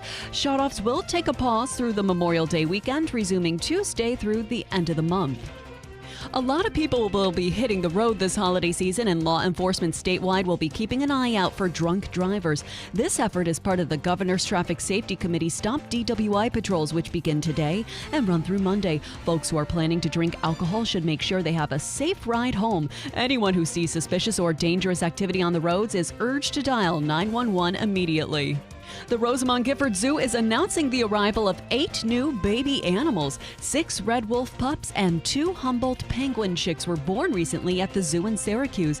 The International Union for Conservation of Nature says the penguins are a vulnerable species, and the red wolf pups are listed as endangered. Right now, the wolf pups are nursing in their den and cannot be seen by visitors. There are less than 20 red wolves in the wild. The penguins are also starting to come out of their nest boxes and will be more visible soon. And a national theater chain is offering $1 movies to keep children busy this summer. Regal Cinemas has over 400 multiplexes across the country with over 5,700 screens. This week, the theater chain announced its Regal Summer Movie Express, which will offer family-friendly movies on Tuesday and Wednesday mornings for only $1. The summer lineup starts June 10th with showings of Puss in Boots and Sing 2. Your Weather Center forecast is next. WIBX 950 AM 92.3 FM. I'm Megan Stone. Cloudy and unseasonably cool here today with scattered showers. Temperatures remain well below average. Highs around 50. Scattered showers tonight, mid-40. Still a chance for a few showers Saturday, otherwise mostly cloudy, low 50s. Mostly cloudy with a slight chance of showers Sunday, low 60s. Sunshine, 70 Monday for Memorial Day. I'm Ken Boone from the Weather Channel, WIBX 950 AM and 92.3 FM. The Memorial Day sale is on at Mattress Express. No one in New York State has all the brands we have. Tempur-Pedic, Stearns & Foster, Sealy, Purple, Puffy, the Smart Bed by Instant Comfort, Posh and Lavish. And now we have added Simmons Beauty Rest Black, Serta, and Avocado. Hurry. Celebrate AmeriQ Credit Union's 75th anniversary with an extra 0.75% off your new or used auto, motorcycle, boat, or recreational vehicle loan. Take the scenic route with your car or bike. Spend an extra weekend in the RV. Hit the water one more time with the jet ski or boat. And enjoy 0.75% off for our 75th. AmeriQ and you. Let's connect. Visit AmeriQ.org/loan sale to apply. Membership eligibility is required. Insured by NCUA. If you need to hire, it seems like the whole process can be exhausting. You search resumes, wait for the right candidates to apply, set up initial interviews. Then you can choose who you want to talk to and meet with great people on back-to-back video calls as soon as the next day. Best of all, you save time and energy. Try ZipIntro for free right now at this exclusive web address, ZipRecruiter.com/free. ZipIntro. Post jobs today, talk to qualified candidates tomorrow. Once again, go to ZipRecruiter.com/free to try it for free. That's ZipRecruiter.com/free.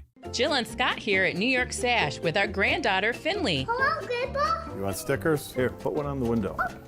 Yeah. Scott, what's going on in here? Finley and I are getting ready for the New York Sash Made in America sale. She's in charge of stickering Made in the USA labels on everything.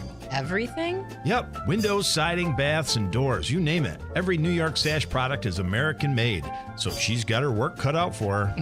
I don't think she'll finish before nap time. Not a chance. It's the Made in America sale at New York Sash, and right now, it's all 25% off. That's right, 25% off our windows, siding, baths, and doors. And everything is installed by our local team right here in Central New York. Support American jobs, support local families. And while you're at it, save 25%. Call New York Sash today for your free estimate at 315-624-7344 or visit newyorksash.com. We'll bring America's best products to your home for less. Keeler in the Morning. Live local news updates throughout your workday. I feel smarter when I listen. WIBX 950 and 92.3 FM. If you're push mowing your yard using an inefficient lawn tractor, or your current zero-turn spends more time in the shop than mowing your grass, it's time you look at a Hustler zero-turn lawnmower. Residential mowers from Hustler are built like tanks and drive like sports cars. All Hustler mowers have fabricated welded steel decks, so don't settle on cheap units with flimsy stamped decks from big box stores. Come see Warner Sales and Service, and we'll guide you to the right mower for your property and your budget. Warner Sales and Service, located just off Route 365 between Rome and Verona.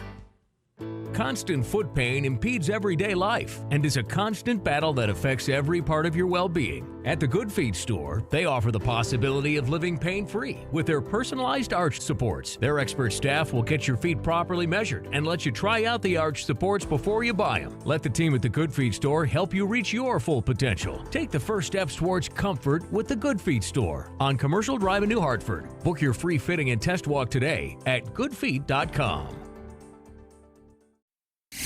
Start your AM with more info ASAP. It's the only way to start the day. Keeler on WIBX 950 and 92.3 FM. Someone told me long ago, there's a calm before the storm. I know it's been coming for some time. The hell is this, Davey? When it's over, so let's say it'll rain sunny day. I know, shining down like water. If you're in a club, you can dance to this.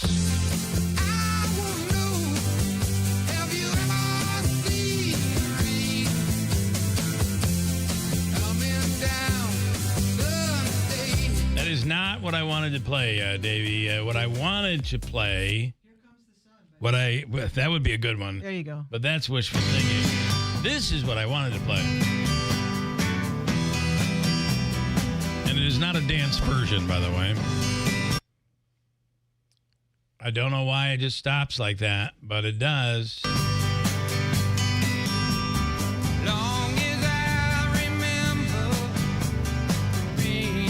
Not sure why John Fogerty saying so much about the rain. There was a lot of rain. A lot of rain songs in there. I think Proud Mary might have been about the rain. I don't know.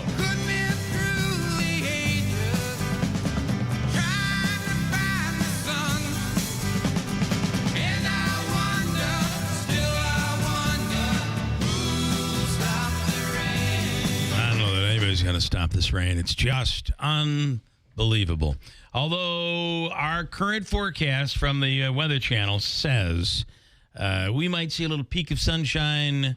Believe it or not, Mayor Galimi, good morning. Good morning. How you doing? Might see a little peak of sunshine on Richard saying it's not going to happen, but we might see a peak of sunshine Friday afternoon. For like an hour, maybe? Maybe a couple of hours. Okay. Although I think Friday looks like more clouds than rain. Yeah, it does look like Friday and Saturday might actually be temperate instead of just complete wet. washout. Yeah. That's good. And then Sunday, now they're saying 70, and then 73 Monday with sun and clouds. Mm-hmm. So maybe it starts with some rain. Now, when it's saying nice weather, I always feel like the weatherman or woman gets it wrong. When it says it's going to be rainy, they always get it right. So it's probably Richard. It's probably a good bet for Richard to say rain on Sunday, even though our forecast is not saying that. You're a baseball coach, right? Yes. Little League. Coach Little League with a couple other people. And we've, until this week, we've managed to kind of somehow thread our games in between all this rain. Like last Saturday, we had the big storms that rolled through. We got our games done on Saturday. But, we were washed out yesterday. And the other thing people don't think about, if the fields don't, which our fields do have really good drainage, so even if it rains during the day, we can go and prep them and put out the field dry and all that. But it's the fields just have to take so much water. It's so hard. Yeah. Mayor Utica Mayor Mike Galimi. So are we past the fire chief, deputy fire chief? Do we keep the position? Do we negotiate with the fire department? Or, are we past all of that mess? So as far as what the council is acting on, yes. I thought that was very interesting. It was a bipartisan vote. Well, right. And what we're doing is moving forward, doing what we would like to do to appropriately manage the department with the chief and the assistant chief, myself and the public safety commissioner. We meet weekly. And a lot of the things that were raised throughout the conversation are communications that are already happening. They're saying the fire union is saying that the chief and the assistant chief, I'm saying deputy, it's assistant. Right. The chief and the assistant chief will go on vacation at the same time. No one's around on the weekends to help. Is there truth to that, or has that been addressed? That's happened before. It's not commonplace. Now, the reason there's an assistant chief and a chief and there's that relationship there, it's not so that they absolutely never can be out at the exact same time. It's actually for emergency preparedness as well. So that whole situation is in the absence of the chief, the assistant chief fills in with that role.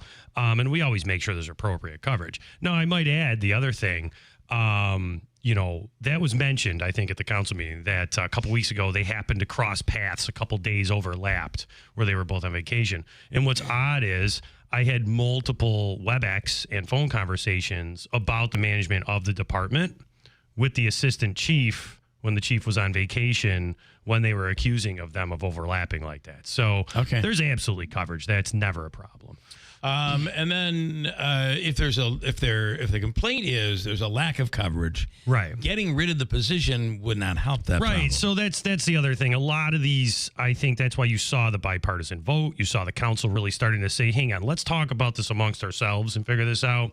Because when it came down to it, after weeks and weeks and weeks of conversation, the argument to get rid of that position was both inconsistent and incongruent with the original intent that the legislation was put forward. Are you trying to change the way things have always been done?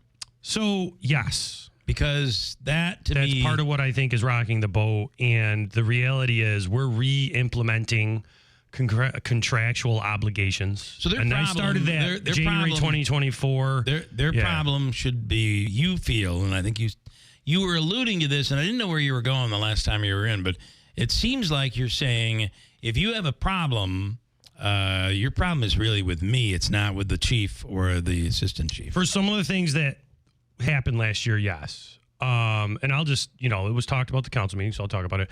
We started doing regularly, like quarterly reviews of the 207 cases. That was perceived as kind of going after people. And we were like, no, that's what we're supposed to be doing. Just having someone go on 207 and then just let them wane for a year without any contact is not what we're supposed to be doing. Yeah. So when I came in, I said, how are we dealing with this? Are we just letting people stay out who we're not helping get back to work? Because that's the point of 207. And we started to implement those things. And, some people appreciated it, some people didn't. But what do you hear about in any situation, whether it's a council race or the parks, or in this case, the fire department, where it's management versus labor, which is the management of the department, and then the union representing that department is the worst of the worst in the complaints. So that's what comes out of the woodwork. No one's talking about the things we're doing to make things move in the right direction. I have Mike asking the question. Is there ever a point where this gets turned over to the public safety commissioner? Well, the public safety commissioner is very involved. Okay. That's part of this. But normally you'd see the public safety commissioner maybe take more of a public role. You're not going to have that in this administration. So that may happen. But the things the public safety commissioner has been dealing with is a lot of the 207 cases. Okay. And if you go look through the past 15 years of common council and administrative deliberations, through campaigns, through council, through floor deliberations, what have we always had trouble with? The common council brings issue with 207A and 207C. Part of the reason I wanted to bring in a public safety commissioner who was more internal, had that legal experience, the arbitration experience, the experience Greg Getz has, was so that we can appropriately respond to and address all of those things. That's a very internal process. Yeah. You're not going to go and process 207 or a grievance and then I'm not going to have the public safety commissioner coming on the radio every week and talking about that. That's been the bulk of his work since he arrived. Some of the more public things he's also been dealing with is how we deal with vacant buildings, the Algonquin, his ability to strengthen our law that gives the public safety commissioner the authority to start to, with me, walk up to an apartment building and say this needs to be shut. Or walk up to a house, for example, on Brighton that has a pillar that falls down and says, you know what, me and the public safety commissioner, through his authority, say this either has to come down or get boarded up, or we're going to issue contracted work that's going to go on the taxes. Can I ask so that's you, a lot of what's going on with the public safety. Can I ask you, going forward, do you see, like, for instance, let's, to go forward, I need to go back. Yes. Let's go back to that horrific police shooting of was he a 12-year-old boy? Right. That was a tragic situation. And going forward, if something like that were to happen again, God forbid, would the public safety commissioner take control? I mean, what's the protocol? So the way I would run the administration, the way I am running the administration, is you would still see the chief leading that. Of the police. Because what did we talk about when everyone... Who really were the lead, though, on... Well, no, the chief and I led shoulder to shoulder on that. Because there was definitely a public piece of that, and then there was the police work piece of that. The chief was absolutely leading the department, right? Okay. So here's my point, right? During the whole debate of do we need a public safety commissioner or not, either before this mayoral race or during this mayoral race, discussion was that the chiefs don't need another chief. The chiefs don't need a boss of the chiefs. Well, that's how this works, right? If another situation arose like last summer, okay, God forbid, I'm literally praying it doesn't, right? The public safety commissioner may advise and be very internal and be a strong voice within the administration for that, but I would still want the chief of police, the public information officer, and the actual public relations of the city leading that effort in that same way. Now, the public safety commissioner may be sitting there saying we should be doing this so that 3 months from now, we aren't liable for X, or we can make sure the city is protected, or the officers involved are protected, or the families are protected in a certain way. But I don't see it working much differently. This isn't going to be a situation where the public safety commissioner is now in front of everyone. Have you done a postmortem on that whole situation and look back and thought maybe things would be done differently going forward, or are you pleased with the way the response? We have done a postmortem. Okay. We had to do it over and over and over again. From the last summer when that happened, the amount of meetings internally with DCJS, with DOJ, that basically started a cascade of a ton of internal work that was ongoing for months and months and months, and only just concluded about a month and a half ago. I don't think we would change anything. I think it actually set the tone of how we should handle it. Because it got pretty rowdy. Well, it got rowdy, but I'm talking about how quickly we got the actual footage out there. How quickly and transparently we literally issued every single statement and video and made sure people knew. Because in a situation like that, it's always going to be rowdy. You're always going to have unrest. And I think by acting swiftly and calmly and having the persistence and empathy for what was really going on is why the situation did come to a level, but didn't go so far as, it got out of control. Yeah. Has there been a resolution when it comes to the state on the... Yes. Okay. What do we know? The AG came back and said that... I don't know how to phrase it, but there was no wrongdoing. Everything was done appropriately. Typically with a decision like that, it does come with recommendations of you could do this and that as well. It didn't. They just said this was appropriate police work and moved on. Yeah. So there was a presence of a gun. Even though it was not it may have been a pellet gun. The AG said everything that we did within the police work that happened start to finish was appropriate. Okay. Yeah. Was there a gun? Well, I mean, there was. I'll say there was because there was. Yeah. Yeah. And it was a pellet gun. It was, of course. It was that Glock. But there's absolutely no way a police officer would know the difference between the two. Well, a gun's a gun. And any implement that you hold in your hand in that fashion, in that situation, is going to be interpreted as a use of force. Yeah.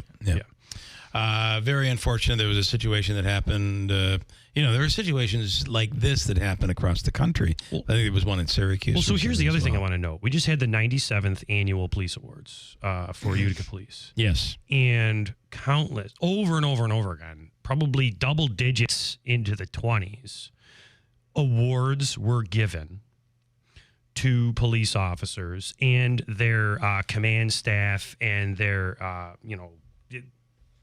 all of the responding officers as a group for taking guns off the street. Every single account, because they would explain the entire stop, they would explain the situation. Each award was given with an account of why the award was given. Okay? Every single one of those instances could have been that same situation. And when you listen to that over and over again, you realize how many times it does not go wrong. Yeah. And how the police work and the reason we have de-escalation training that everyone goes to and why we're accredited and the way we use technology and training and persistence and patience works so many times. You don't hear about that on the news every other day. Right. You hear about the time it happened where someone unfortunately did lose their life due to the stop that happened last year, right? But it's horrific. It's unreal, though, to listen to how many times it happens where it's just commonplace. Yeah. Over and over. And, you think and about it's not, and it's just someone ends up remanded. You look at that specific situation, and you're like, I don't understand why they just didn't give up.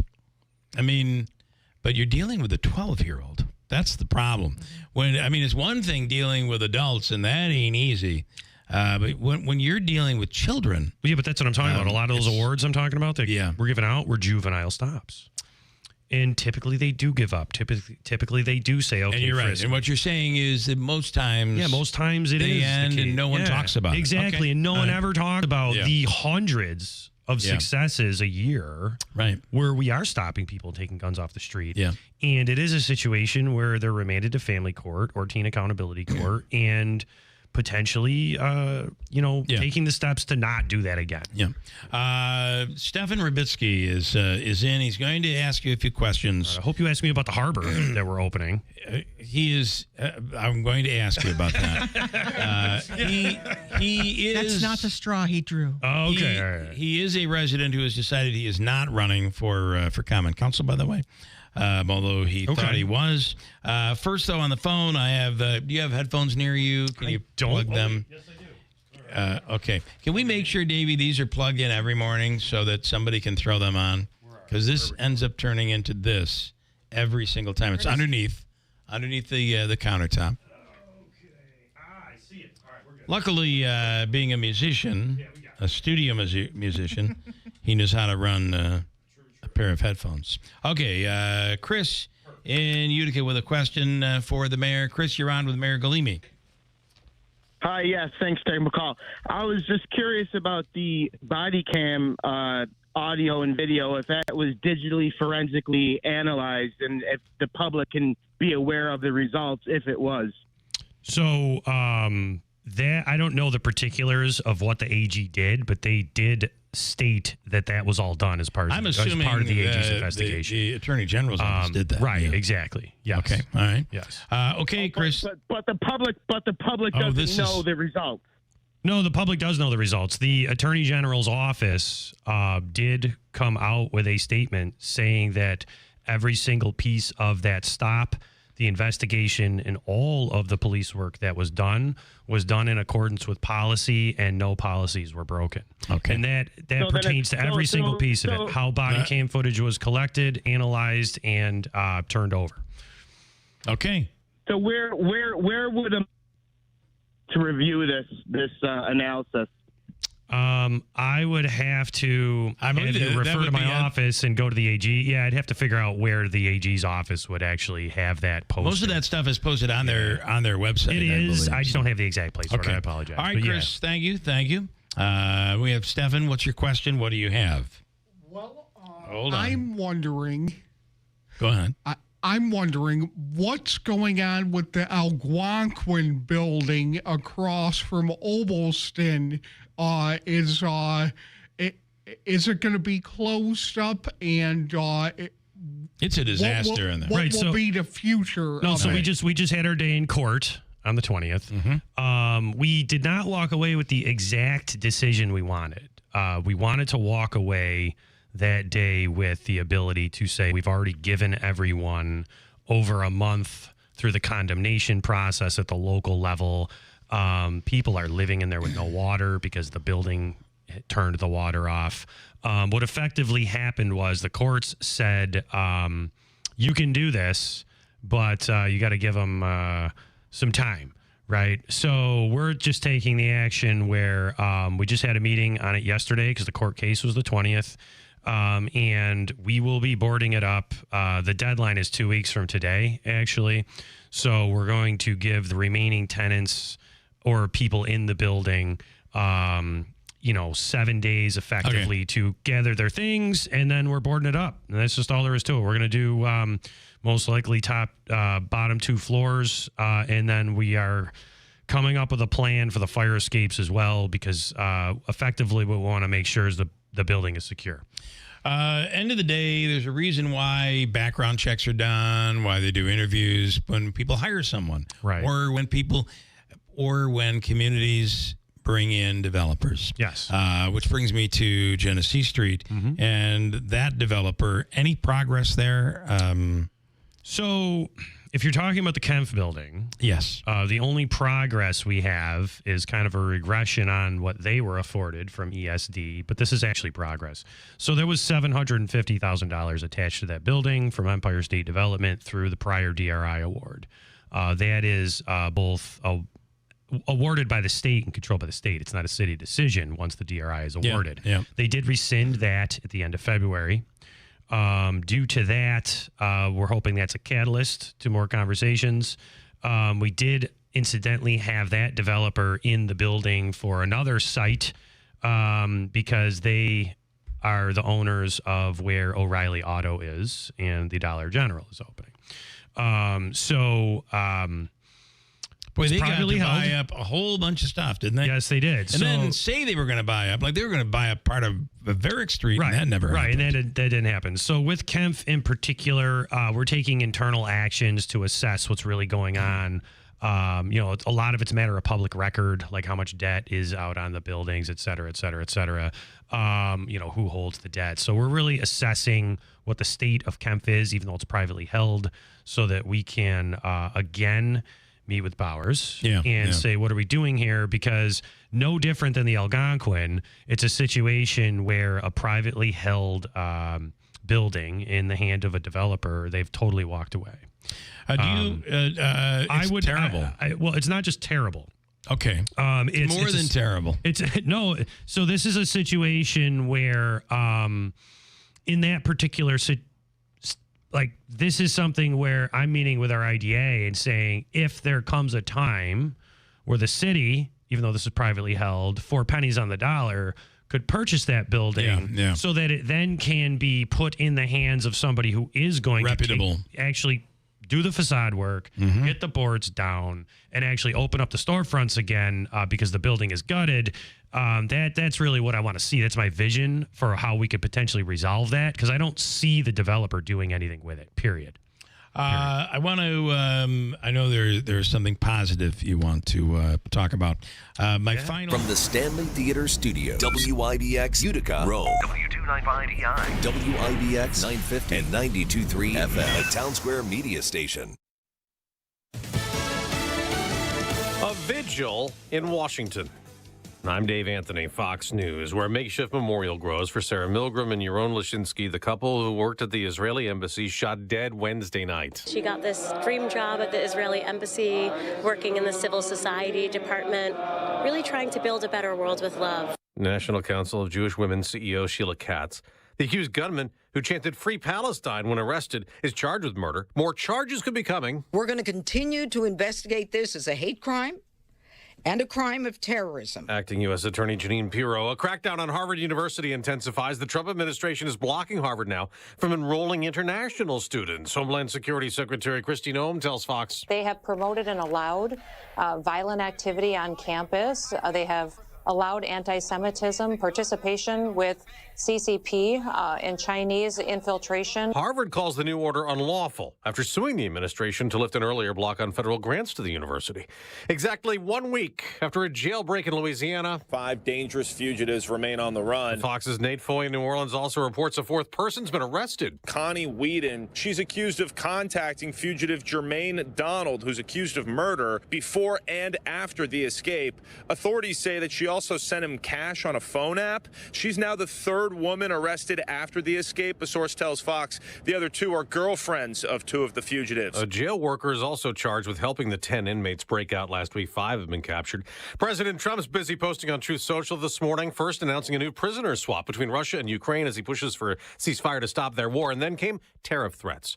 The president wrote he recommends a 50% tariff on European Union imports starting June 1st, which sent stock market futures tumbling. And then the president also took aim at Apple, writing he expects iPhones sold in the U.S. to be manufactured here, and if not, Apple must pay a tariff of at least 25%. America's listening to Fox News. When you're hiring, have you ever felt like you're missing out on meeting great candidates? Well, they're not hard to find when you go to ZipRecruiter. ZipRecruiter helps 10 million people with their job search every day. People who are actively looking for jobs like yours. So it's easy to find the right person fast. 4 out of 5 employers who post on ZipRecruiter get a quality candidate within the first day. Try ZipRecruiter for free at ZipRecruiter.com/free. That's ZipRecruiter.com/free. Wesley Financial Group is not a law firm. Do you find yourself stuck in a timeshare? Get the real facts about the timeshare industry and your options for cancellation. Chuck McDowell, founder of Wesley Financial Group, has put together a free information guide that reveals the secrets the timeshare industry doesn't want you to know, including the 5 ways to get rid of your timeshare. Call now and get this timeshare cancellation guide absolutely free. Call 800-893-2288. 800-893-2288. 800-893-2288. We mentioned the Trump tariff posts on Truth Social a short time ago. Well, the stock market reaction, Dow futures down about 500 points. President Trump's also under scrutiny about cryptocurrency, which had surged in prices lately. Bitcoin hit a record high the other day at $111,000, but it's down 2% now. Last night, the president had a crypto industry dinner. President Trump dined with more than 200 of the largest investors of the Trump meme coin Thursday night. White House Press Secretary Caroline Leavitt says the dinner was at the president's golf club in Virginia, was not a government event, and says there are no conflicts of interest. All of the president's assets are in a blind trust, which is managed by his children. But critics say the invitation for the top investors of the digital currency could be seen as a way to pay for access to the president. A full list of dinner attendees has not been disclosed. At the White House, Jared Halpern, Fox News. From new digital coins to old disappearing ones. The U.S. Mint has made its final order for pennies and plans to stop producing the coin when those run out. The Treasury Department will stop putting new pennies in circulation as early as next year, ending a 230-year run for the copper-colored piece. By stopping production, there will be an immediate annual savings of $56 million in reduced material costs. Earlier this year, President Trump announced that he had ordered his administration to cease production of the 1-cent coin. Americans will still be able to use pennies in cash transactions after production stops. However, businesses will have to adjust pricing. Hillary Barsky, Fox News. In the NBA playoffs, the Thunder roll. Gilgeous-Alexander sneaks inside. Oklahoma City beat Minnesota 118-103 on ESPN, led by newly voted NBA MVP Shai Gilgeous-Alexander's 38 points. The Thunder have won the first 2 games of the Western Conference Finals. I'm Dave Anthony. This is Fox News. Good morning. WIBX 950 AM 92.3 FM news time is 8:05. I'm Megan Stone with your news update brought to you by the new destination Kia of Utica, Commercial Drive, Yorkville. 44 degrees and cloudy right now. Your full WIBX Weather Center forecast is coming up next. Millions of holiday travelers will be enjoying cheap gas this Memorial Day weekend. Gas Buddy says the national average for a gallon of gas will be around $3.08. That would be the cheapest Memorial Day gas since 2021. The gas price website says adjusted for inflation, it could be the lowest Memorial Day gas price since 2003. AAA says over 39 million people will travel by car over the holiday weekend, which is up 3% from last year. Because so many people will be hitting the roads this weekend, law enforcement statewide will be keeping an eye out for drunk drivers. This effort is part of the Governor's Traffic Safety Committee's Stop DWI patrols, which begin today and they run through Monday. Folks who are planning to drink alcohol should make sure they have a safe ride home. Anyone who sees suspicious or dangerous activity on the roads is urged to dial 911 immediately. The number of travelers this Memorial Day is expected to be record-breaking. AAA forecasting 45 million Americans hitting the road between now and the 26th for the holiday weekend. That would break the previous record set in 2005. More than 39 million people are expected to travel by car. Meanwhile, over 3.5 million travelers are expected to get to their destination by plane, which is an almost 2% increase from last year. You could read the full story on WIBX950.com. A popular event at the New York State Fairgrounds will not be happening this Memorial Day weekend. The CNY Veterans Recognition Foundation says it is no longer able to financially support the yearly Watch Fire, where thousands of retired American flags are piled up and burned to honor U.S. soldiers and veterans. Efforts to find a new sponsor, they were unsuccessful, and the future of the event is unknown. The Watch Fire began in the 1980s, attracting people from around the Empire State. Memorial Day is set aside as a time to honor those men and women who gave their lives to serve their country in the military. U.S. News and World Report says it's also a good time for a long weekend getaway. And the top spot in the East as the top destination for the weekend is New York's Finger Lakes region. Your WIBX news time is 8:07. Here is your Weather Center forecast. Cloudy and unseasonably cool here today with scattered showers. Temperatures remain well below average. Highs around 50. Scattered showers tonight, mid-40. Still a chance for a few showers Saturday, otherwise mostly cloudy, low 50s. Mostly cloudy with a slight chance of showers Sunday, low 60s. Sunshine, 70 Monday for Memorial Day. I'm Ken Boone from the Weather Channel, WIBX 950 AM and 92.3 FM. 44 degrees and cloudy right now. Let's take a look at sports.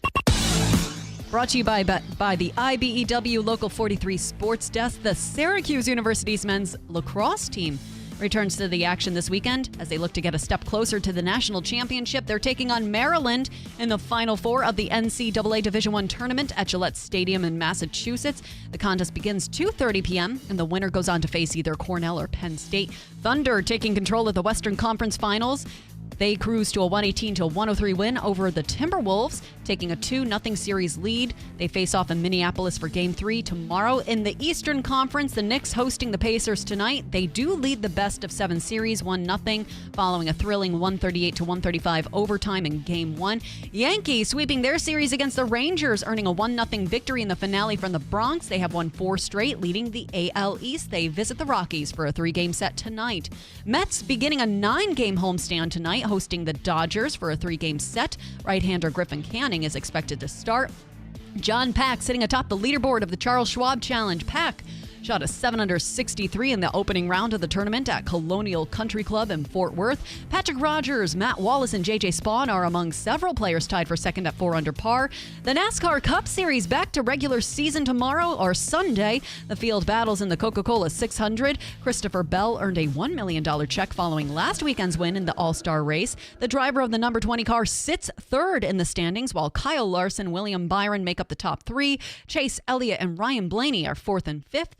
The 109th Indianapolis 500 will be run on Sunday at Indianapolis Motor Speedway. Rookie racer Robert Schwartzman will run the pole position, becoming the first to do so since 1983. He will be joined in the top line by 2-time Indy 500 winner Takuma Sato at the last year's runner-up Pato Award, and the top tennis players in the world meeting on the clay courts at the French Open this weekend. On the men's side, 23-year-old Yannick Sinner earning the top seed, hoping to get his first career victory in the French Open. Defending champion Carlos Alcaraz opens in the 2nd seed. On the women's side, 4-time French Open champion Iga Swiatek will be looking to defend her title as she opens as the 5th seed in this year's tournament. Your WIBX news time is 8:10, 44 degrees and cloudy outside.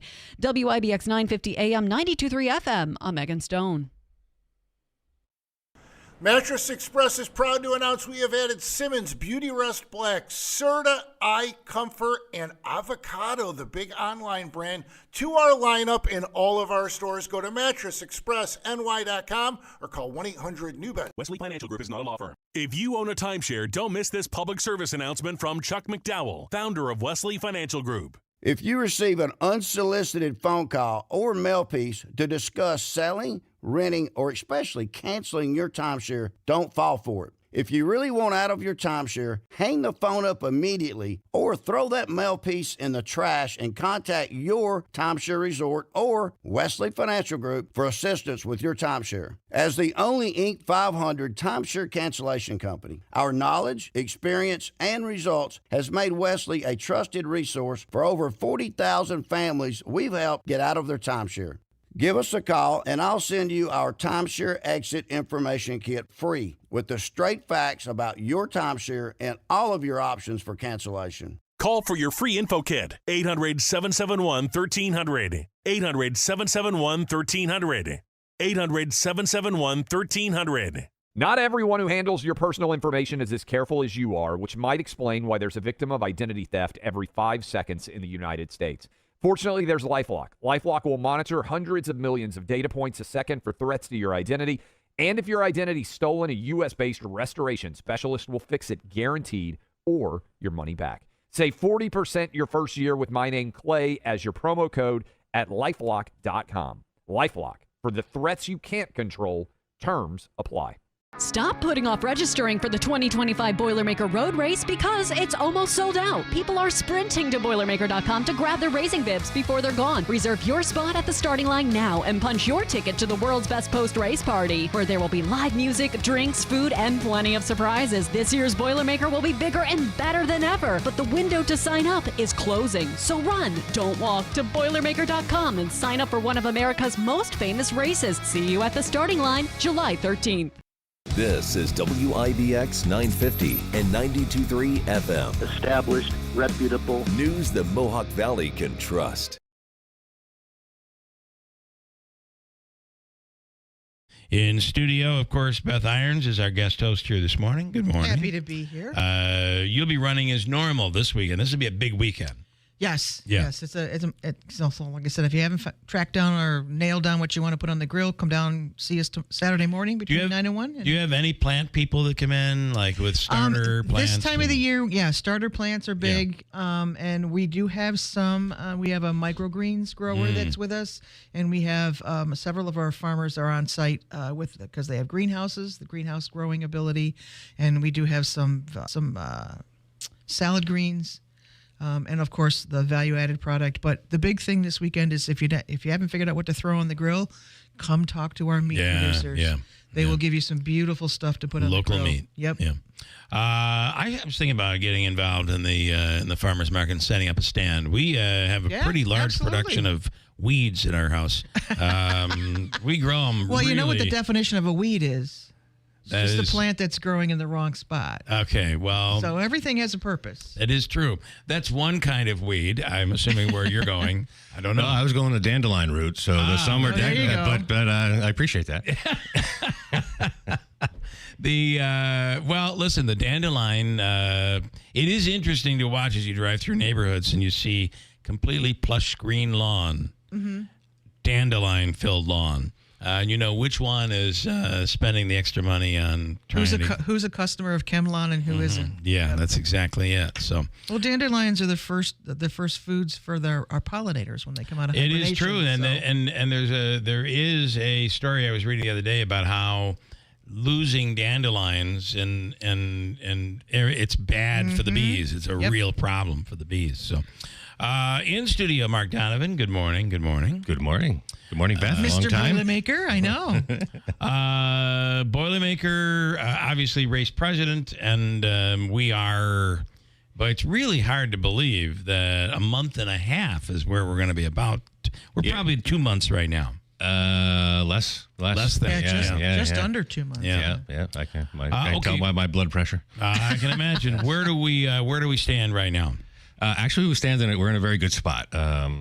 Registration is ahead of last year. I On the 15K, I fully expect that to sell out in the next 2 to 3 weeks. There's less than 700 bibs left. Then for the folks out there, if get on the waiting list, because things do happen from the waiting list. But that closes out at 14,000. 10.5 for for the 15K, and the 5K is over 3,000. And this is really when people start. Especially for with the 5K. Yep. Yeah, You don't need the training that most people don't need. Some people don't train for the 5. That's not recommended, but some people just run the 5K. We can't go on record with that. That is true. But you're back. Yeah, and I looked at another little data point the other day, and we've got people from 48 states and 10 countries. Wow. We're not even done yet. And what I also found interesting was the countries. Oftentimes that those numbers go up with our elites, the professionals. Mm-hmm. But that 10 countries, that's a separate data point. So we have people from 10 countries coming to Utica, New York. Wow, that's awesome. This race that are not here to make money. Yeah. Pretty wild. That's really, really cool. Yeah. Anything that you need people to know? Anything different this year that you guys are? We could use some help on the volunteer side. So we have we can't do this without the volunteers. They're our heart and soul. We have many. We have thousands, but we could always use some, and we can use some targeted ones. Mm-hmm. So we're trying to build a participant experience team. We're very unique in the industry. 3/4 of our runners come back every year. So begs the question of why, and that's because the experience is great. Yeah. So we got to keep the experience great. Yeah. So if you're out there listening and you or your kids are into marketing, into events, how do events work, that type of thing, we could use your help. It's not a heavy lift. What a great internship. Yeah. I mean, right. And it's really a couple hours on the expo day and race day. It's, selfies are huge, right? Mm-hmm. So you got to give people what they want. So we've been building more selfie stations. Well, the more we do, the more we have to do. Right. And the more we have to add. And then that's not something that the volunteer committee was ever, there wasn't such a thing. Right. The volunteer committee was built. So if you're out there and you're interested, give us a call. Again, not a heavy lift. Kids run. I will also tell people there's only around 400 spots left in the kids run. Okay, all right.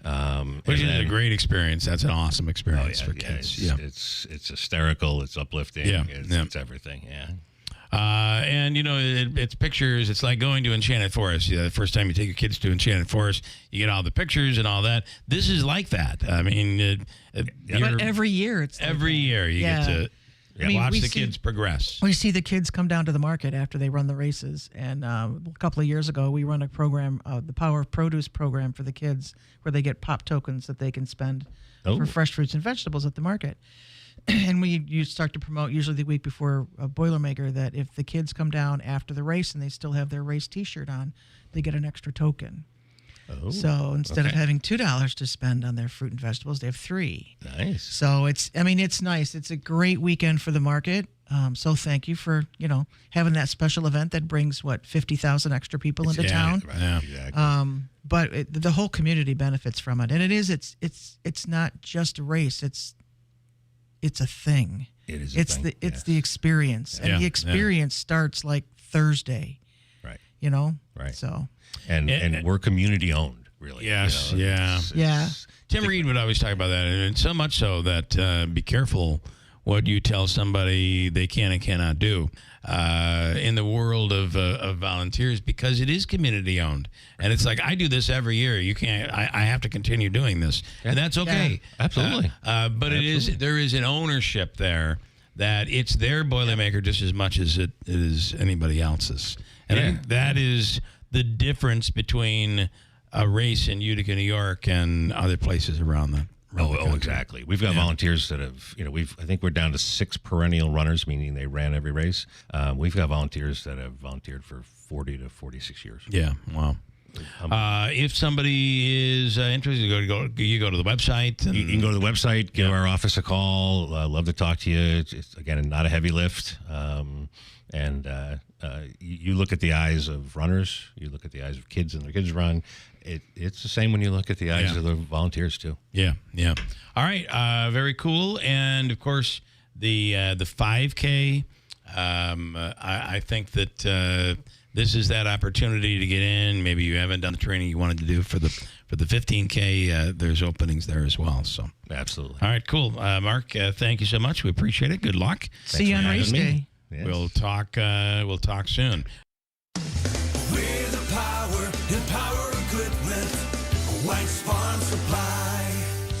At Kubota, we want to help you deliver a job done right. That's why we want you to know that new Kubota inventory is arriving daily. You have work to do. We have the reliable, durable, and versatile lineup to help you do it. Visit us at whitesfarmsupply.com. We're the power and power equipment. White's Farm Supply. People with diabetes or prediabetes measure blood sugar to make informed decisions about diet and medications. Continuous glucose monitoring devices, or CGMs, measure blood sugar through a wearable skin sensor that transmits data to an app, insulin pump, or receiver. Continuous monitoring? No finger stick required. Kinney Pharmacies accept most insurance for CGMs, and big news, now Medicare Part B too. If you have a prescription for a CGM, talk to your Kinney pharmacist or visit KinneyDrugs.com. Hi, I'm Gail, and I've been driving for Whitesboro for about 5 years now. What keeps me coming back is all the kids. I love seeing their faces and their excitement. I get to be the first person that they see at the beginning of the day. It's the best district that I've ever worked for. I wish I'd come sooner. They truly care about the students and the other drivers. If you're thinking about it, do it. Give Andy a call at 315-768-9740 or stop by the garage, 20 Wood Road, Whitesboro. Ready for adventure? At Den Kelly GMC, well-qualified buyers get 0.9% APR on the 2025 GMC Sierra 1500 with the TurboMax engine. Or choose $6,500 purchase allowance plus a $1,350 engine credit. That's $7,850 in total savings. Whether it's mountains, trails, or open road, your next journey starts here. Den Kelly GMC at the 90 Auto Group on State Route 12B or denkellycars.com. GMC, we are professional grade. Length of contract limited for current GMC leases. Must take new retail delivery by 6/2/25. See dealer for details. Celebrate AmeriQ Credit Union's 75th anniversary with an extra 0.75% off your auto and rec loans. Apply today at ameriq.org/loan sale. This station is brought to you by John's Mobile Home Parts and Accessories in Oriskany Falls. For all your mobile home needs, it's worth the trip. Visit johnsmobilehomeparts.com for more info. First News with Keeler in the morning on WIBX. Good morning, WIBX 950 AM 92.3 FM. I'm Megan Stone with your news update brought to you by Adirondack Home Furniture. New Hartford police are asking the public to help them locate a missing juvenile. Authorities are searching for 13-year-old Tyvier Jones, who ran away from the House of the Good Shepherd on Saturday. Jones is described as a black male who is 5'5" and approximately 90 pounds. He has black hair and brown eyes. It is believed he is residing in the Utica area, possibly around Lenox Avenue. Anyone with information on Jones's whereabouts is urged to call New Hartford Police at 315-724-7111 or 315-733-6666. Police say all calls can be kept confidential. Charges for a man who's accused of attacking a young girl, then biting off the fingertip of an off-duty NYPD sergeant who ran over to help. Felice Enrique has been charged with assault, harassment, and endangering the welfare. Prosecutors say he walked up to a 9-year-old girl who was with her mother in Glendale, Queens last Saturday, asked her name, then hit her in the face. She was knocked to the ground with a bloody lip and some loose teeth. Off-duty Sergeant Sebastian Hadger followed the 31-year-old, but Enrique attacked him, biting his knee and hand, then biting off Hadger's fingertip. It could not be reattached. Enrique, who was on parole after serving 7 years for attempted murder, could face another quarter century behind bars if convicted. Water shutoffs continue in the village of Ilion. The shutoffs are due to water valve replacements. Areas affected by today's shutoffs will be Behringer Road from West Rand Street to 2nd Street and West Rand Street from Behringer Road to Shull Street. They will be impacted by the shutoffs. Surrounding areas may be affected if further valve installations are deemed necessary. Shutoffs will pause through the Memorial Day weekend, resuming Tuesday through the end of the month. Millions of holiday travelers will be enjoying cheap gas this Memorial Day weekend. Gas Buddy says the national average for a gallon of gas will be around $3.08, which would be the cheapest Memorial Day gas since 2021. The gas price website says adjusted for inflation, it could be the lowest Memorial Day gas price since 2003. AAA says over 39 million people will travel by car over the holiday weekend, up 3% from last year. Your Weather Center forecast is next. WIBX 950 AM 92.3 FM. I'm Megan Stone. Cloudy and unseasonably cool here today with scattered showers. Temperatures remain well below average. Highs around 50. Scattered showers tonight, mid-40. Still a chance for a few showers Saturday, otherwise mostly cloudy, low 50s. Mostly cloudy with a slight chance of showers Sunday, low 60s. Sunshine, 70 Monday for Memorial Day.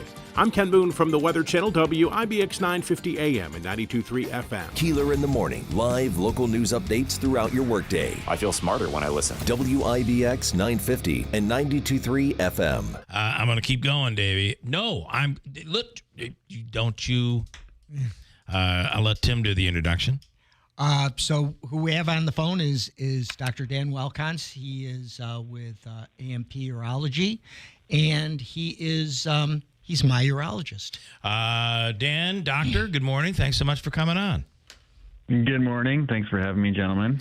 So I would love, if we could, to talk a little bit about prostate cancer and obviously with the news from President Biden. Your assessment, obviously I realize you're getting everything like the rest of us are secondhand, but what are your thoughts on this?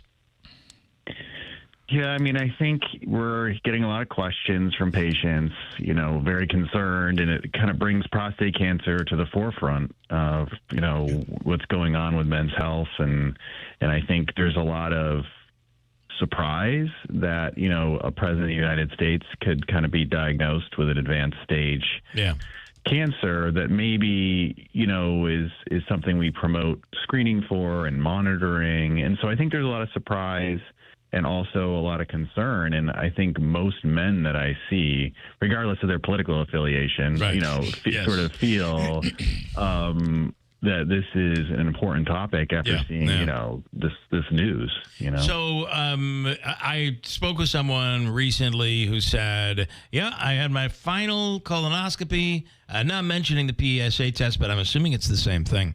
Final colonoscopy because I'm 70. My doctor told me I don't have to have it again.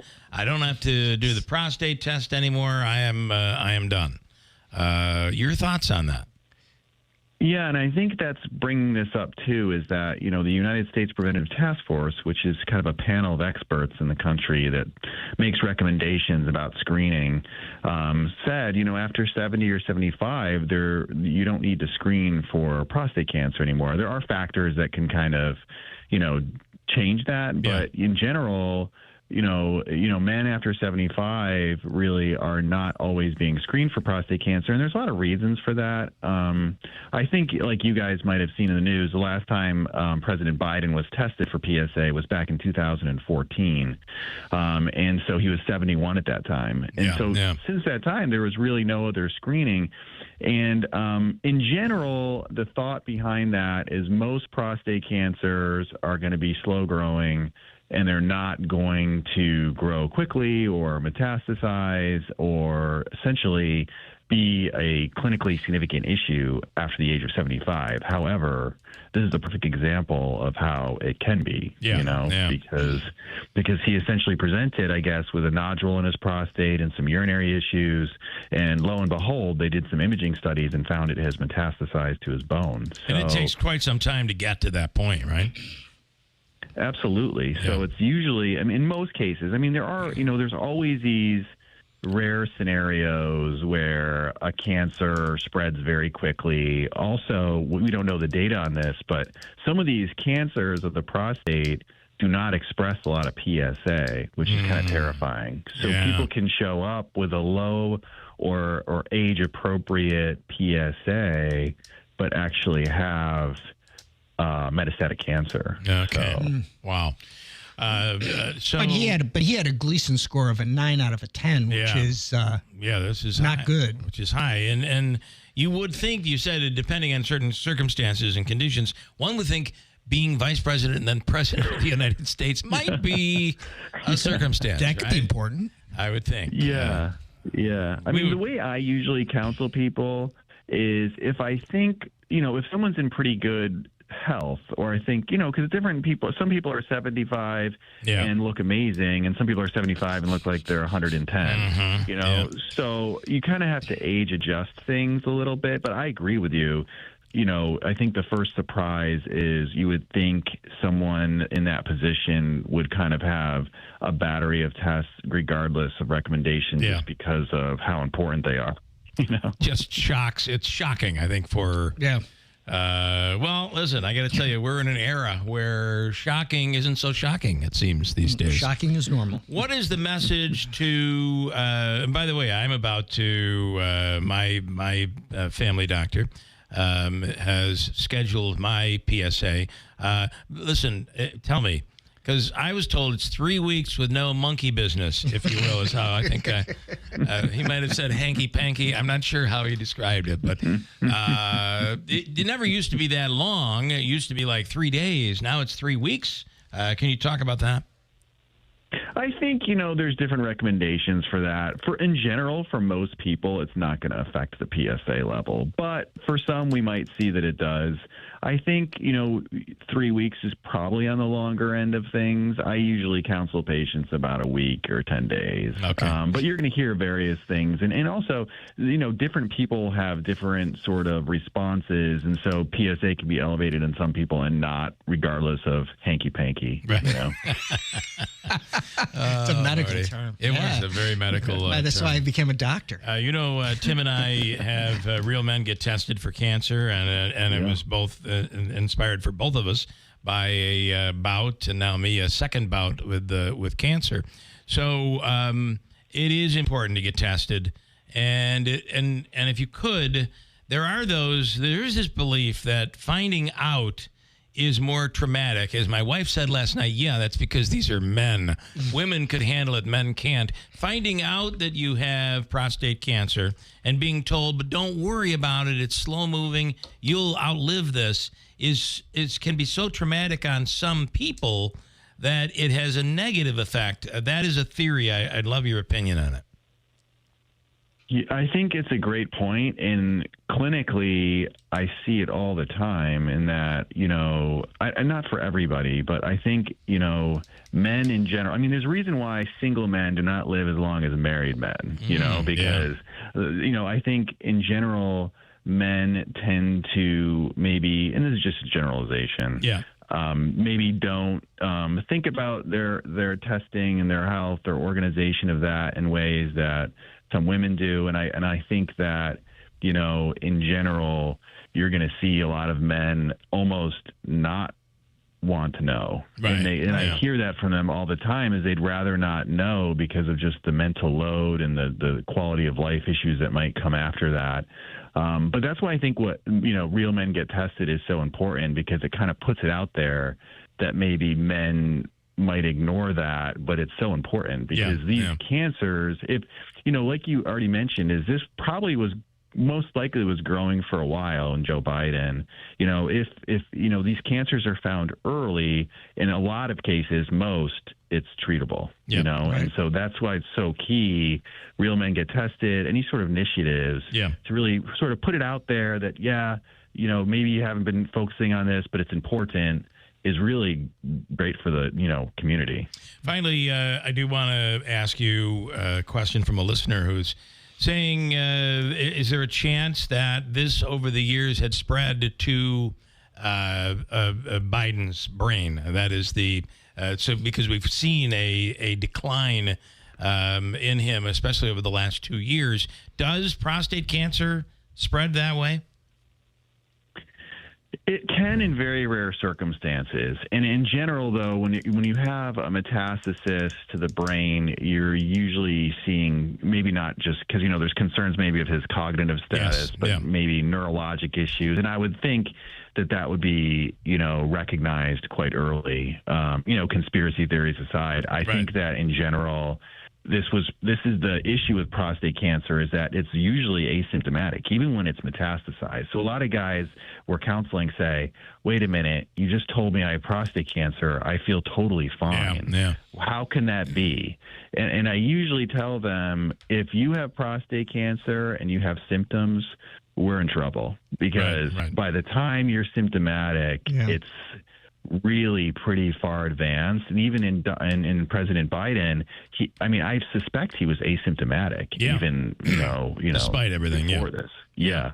So. What is what is the treatment? If it's caught early, is it a wait and see? Is it, what do you do? I think it depends on the Gleason score. Like Tim already mentioned, this was a Gleason 9, very aggressive. We would never sit and wait on that. But you can have, Gleason 6, 7, those two cancers. Sometimes we're kind of evaluating how much cancer is there, what is the, longevity of the individual patient, other factors that might contribute. And should we just watch this and see if it gets worse? Because a lot of cancers in that Gleason 6 or Gleason 7 category might not actually need definitive treatment. And the issue with treatment is there's side effects, right? And that's why men are so scared in a lot of ways to have treatment, is because there could be, urinary side effects like leaking urine, or sexual side effects. And those things are really, scary to a lot of men. And that's the problem, is the treatment can sometimes be worse than the disease itself, but not always. So it's just a continuum, and it takes a lot of, getting information. I kind of feel like a detective, trying to, every case is a little different, and trying to get all these clues and then together try and formulate the best plan. Doc, we really appreciate you coming on today. I think this, while it's certainly no one wants to, I don't care what party you're in, no one wants to see someone go through what Biden is going through, and really what he's gone through in the last couple of years. It really stresses the point, get tested. Yep. Dan, I just got to say, I was diagnosed and treated like over 6 years ago. And I don't think I've ever said this to you or whatever it is, but I just think about if I hadn't taken care of it. And, thank you for potentially saving my life. I really appreciate it. I appreciate you saying that, Tim. Thanks, guys. Dan, thank you so much. Dr. Welkons, thank you. Okay, thanks, guys. Have a good day. You do the same. Pretty awesome, right? Yeah. It's a bond and a connection that you will have for the rest of your life. Absolutely. I have the same feelings as well out there. So, all right, we're going to break here. The message is, real men get tested for cancer. There you go. There you go. BME Company Business Machines and Equipment has been delivering office solutions for businesses in upstate New York for over 30 years. Their success comes from finding the right document management strategies and software solutions for streamlining workflows. Simply put, BME provides fast, reliable service at the best value to keep your business running smoothly. Through BME's strategic partnership with Hummel's Office Plus, they distribute supplies for just about every machine in your office at a great price. BME welcomes the opportunity to serve your business, selling, leasing, and service in Canon and Kyocera devices, as well as FP mailing solutions. An important part of BME's culture is supporting the communities they're fortunate to work in, and BME recognizes that support is one reason for their success. The future of business in BME's area is encouraging, and the company is grateful to be a part of that growth. Call BME Company at 315-574-8200 or visit BMEcompany.com. BME Company Office Solutions. Made simple.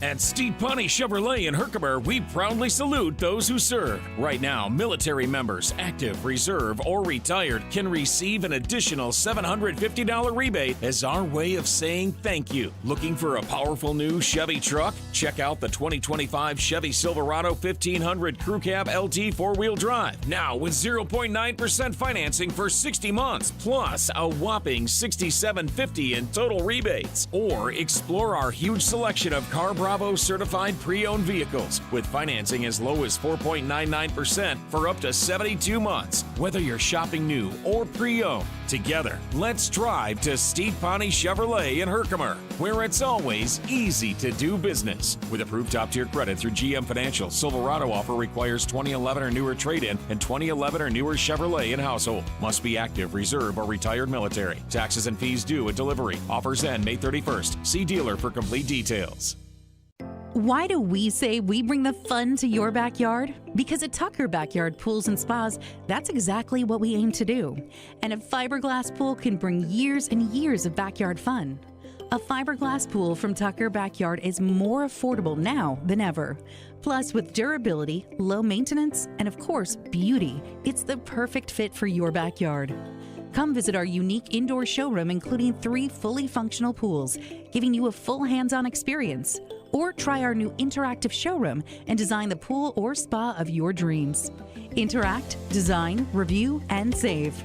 With Tucker Backyard service and knowledge, now is the time to stop by and learn more about putting the pool of your dreams in your backyard.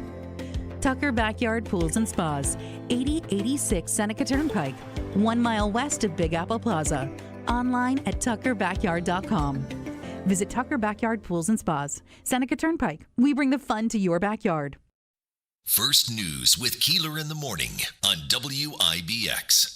Mark your calendars for the Utica Mayor's Benefit Gala to raise funds for Thea Bowman House on Saturday, May 31st, starting at 6 p.m. at the Delta Hotel. Mingle, sip, and savor with cocktails, food stations, entertainment, and dancing. Together, let's support Thea Bowman House and support their mission to provide a safe, nurturing environment to enable culturally diverse children and families to achieve their full potential. All are welcome. Purchase your tickets online at uticamayorsbenefitgala.com.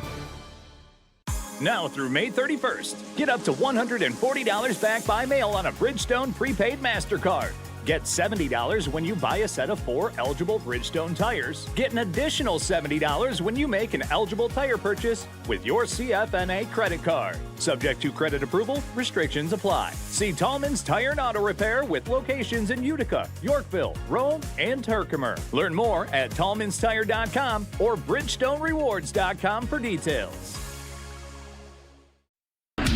WIBX. This is Keeler. WIBX 950 and 92.3 FM. Now back to the Keeler Show.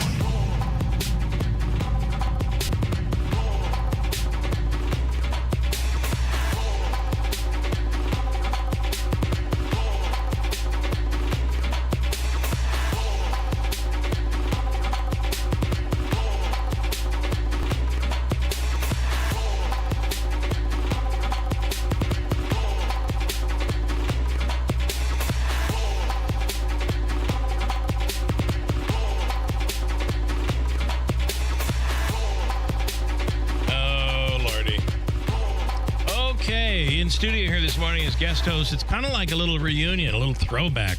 Manansky and Andrew both in. Davey, it's just like the without Christine. If you could have seen the look on Andrea like Heath's face when she walked in here. She literally, speaking of dinosaurs at the zoo, she's like went into a time warp and she was so confused why we were here. Yeah.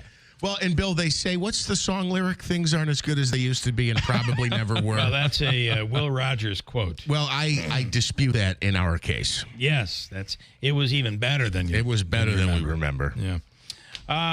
The Falcon Clinic in Washington Mills is accepting new patients. The Falcon Clinic is the area's premier osteopathic medical clinic, and they're accepting new patients right now. If you're in need of a new family doctor, or maybe you have something going on, like I did, and you're wondering what, don't you love when you go to your doctor and they tell you, well, I don't think it could be that. We're just not even going to do anything about, you're curious about you're probably reading Google. You don't get into that with the Falcon Clinic because they are so thorough. Dr. Shemaleski and Dr. Zielinski, incredibly thorough, looking to get to the bottom of whatever it is that ails you. I highly recommend them. It's the Falcon Clinic in Washington Mills, 315-507-4751. Manansky, it's got to be brutal out there doing umpiring in this weather. Oh, yeah. The umpiring stinks. Megan said to me that it's probably not nice delivering in this weather. And to be honest with you, it's not that bad because when the sun is out and we're in 75 degrees, it's like being on AstroTurf Field. It's 75 air temperature, but it's 90 in the truck, you know? Right. So it's sweating and it's hot and it wears you out. So I don't mind delivering in this, but yeah, I like, as I mentioned earlier, I think I got wind burn on my face last night from doing a game. And I was in there, I was there with my jacket on, and I had 2 shirts and a long sleeve on under my jacket, and it was still freezing. I was doing that almost like you have to go to the bathroom dance, but I was just trying to stay warm. I was trying to walk in place and move in place. Is that a ball or a strike? I can't tell. Joe, I'm going to get to you. Oh, I got a bunch here. Speaking of umping, I really felt you just keep your mouth shut over there. Oh, here I really we felt go. the game. I really felt the game on Sunday, Yankees-Mets. The ump was that strike zone was inconsistent. Yeah, it was. It was bad. And also, it was like it was so small. If you got anywhere near the corners, and you know you're pitching to Judge for God's sakes, or to Soto or any of Pete Alonso, whatever. But it really, I'm not saying it was on one side or the other. I just felt like that strike zone was all of a sudden small. Then all of a sudden he's like, okay. Bad. He was bad. Yeah, I didn't like him. Yeah. You're going to defend the umps. I get it. No, I actually wish the brothers in blue over here. It's not popular to say this if you're an umpire because it would probably cost umpires jobs. But why not? They have the technology. I know. And there's so much arguing over what's a ball and what's a strike, and it would be consistent. You're calling them high, you're calling them outside. At that level, just use the technology you got. I know. Yeah. Or at least, so they've been trying it. Will be exactly accurate for every batter and every team. It's coming. They've been testing this in the minor leagues, and I went to a spring training game this year, and they have it. At least the ability, and I know it'll drag the game on, but you can challenge in AAA, and then the spring training you can challenge balls or strikes. I will say in defense of the umpires, at the very least they can try that out for a while. The particular umpire you're talking about Sunday, I mean, how many pitches do you think he saw? 300, 350, maybe 250? And how many did he miss? Probably 250. Well, I stand corrected then. I see where you're going with that. Here is Joe Lowe. Good morning, Joe. Good morning. I was feeling a little out of place, with all the nostalgia. I figured I'd just call and chime in. Well, I will be at City Field Sunday, Will. Oh, nice. Yeah, so my girlfriend's a huge Dodgers fan, which is not my favorite, but because, of course, last year I lost to them in a World Series. But she's never been to a Major League Baseball game. The Dodgers are playing the Mets, and Sunday night I'll be at Citi Field. Very cool. So where are you going to be sitting? Right behind the Dodgers dugout. Okay, bro. So you got nice seats then. Oh yeah, well it's her first experience, nice. So you got to make it worthwhile, so she'll want to go to a major league game again. So I was at the game last Wednesday, and the Mets played no offense, and I went out to the bar to grab a drink in between innings, and there were these 2 young, very pretty girls sitting at the corner of the bar, and because that's what these baseball stadiums have become, right? Restaurants, clubs, and bars. Yeah. And I asked the bartender for a drink, and he said, "I need your ID."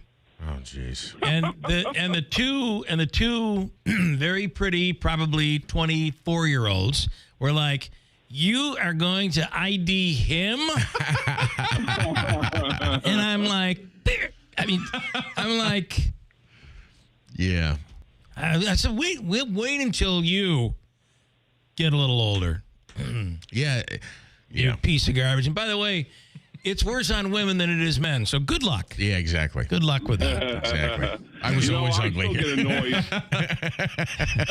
annoyed. You were at least young and pretty at one point. That's right. That's a good point. All right. Well, that'll be great, Joe. You're gonna see. What is it? Saturday or Sunday? Sunday night. Sunday 7 night. o'clock game. So another Sunday night game for the Mets. ESPN. Late game, yeah. Not late, but 7 o'clock start. Yep. All right, that's cool, and Joe. This will be my second trip to Citi Field. It's kind of a really nice field to go watch a game at. It's really one of the nicest in Major League Baseball, I think, to watch a game right now. So, yeah. All right, well, enjoy it. Go. A lot less expensive than Yankee Stadium. It's close. Expensive. It's close. That'll be changing soon. I found tickets much cheaper, but it's been a few years since I've been to Yankee Stadium anyway. I've heard that the Legends seating at Yankee Stadium right behind home plate, they're $249 a ticket, which is a lot. But you have access to unlimited non-alcoholic beverages. And the buffets they put out include steak, prime rib, lobster, salmon. I mean, so yeah, that's pretty good. Right. Yeah. I wouldn't recommend, I don't know, it depends on what your situation is, but $1,000 for a family of 4 is a lot of money, but at least you're getting more than hot dogs and burgers. And I got to tell you, these stadiums now, it's crazy.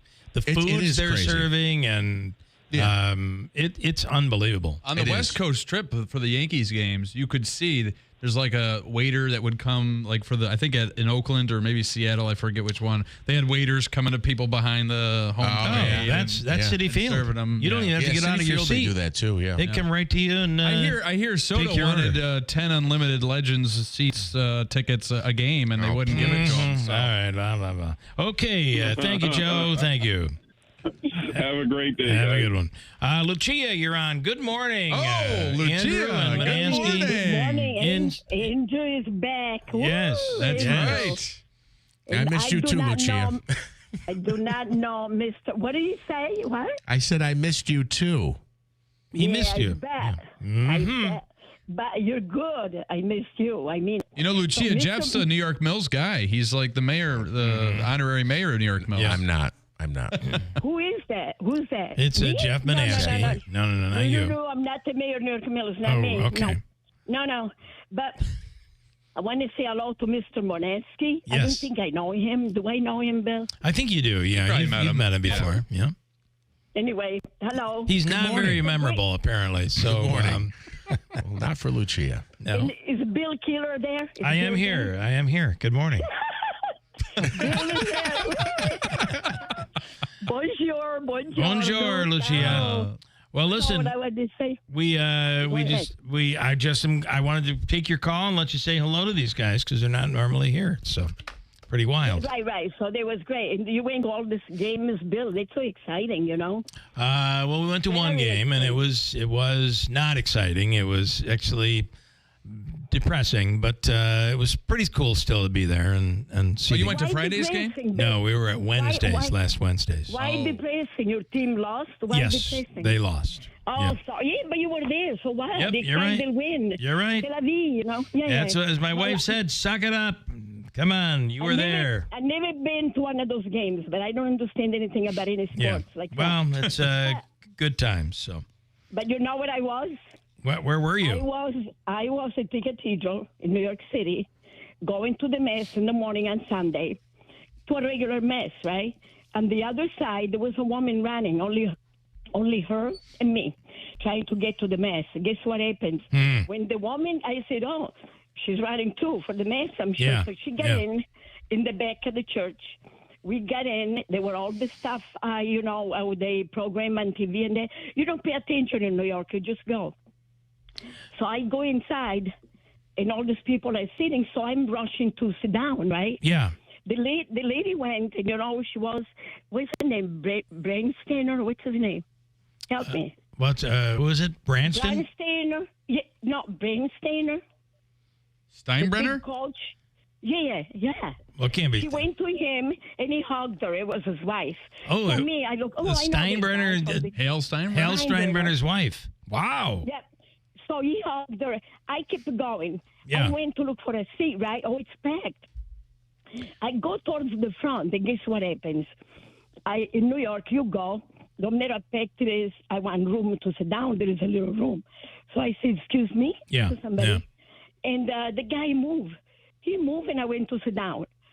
I sit down. I don't know who they were, no clue about anything. And then the Cardinal come out. O'Connor. I love them. Yeah. So you're at St. Patrick's then. Yeah. St. Patrick Cathedral in New York City on Fifth Avenue. Not Fifth. What's the other one? Yeah. I can think of the name. Yeah. I'm talking so fast to you. That's okay. So You're good. Yeah. So then you know what happens? The Cardinal comes out, right? And what do I see a minute before? Giuliani. Wow. It was the Sunday Mass. I saw Giuliani. Yeah, and he was a great mayor when he was. Yes. And so I went to him. Oh, I said, Mr. Giuliani, you clean the city. It's phenomenal because it's what after that, I went to sit down. Nice to meet you. Bye. Here comes the Cardinal announcing this is a mess for the Yankees. They won. Oh, so this is back when they. That's why they were all there. But I don't know who they were.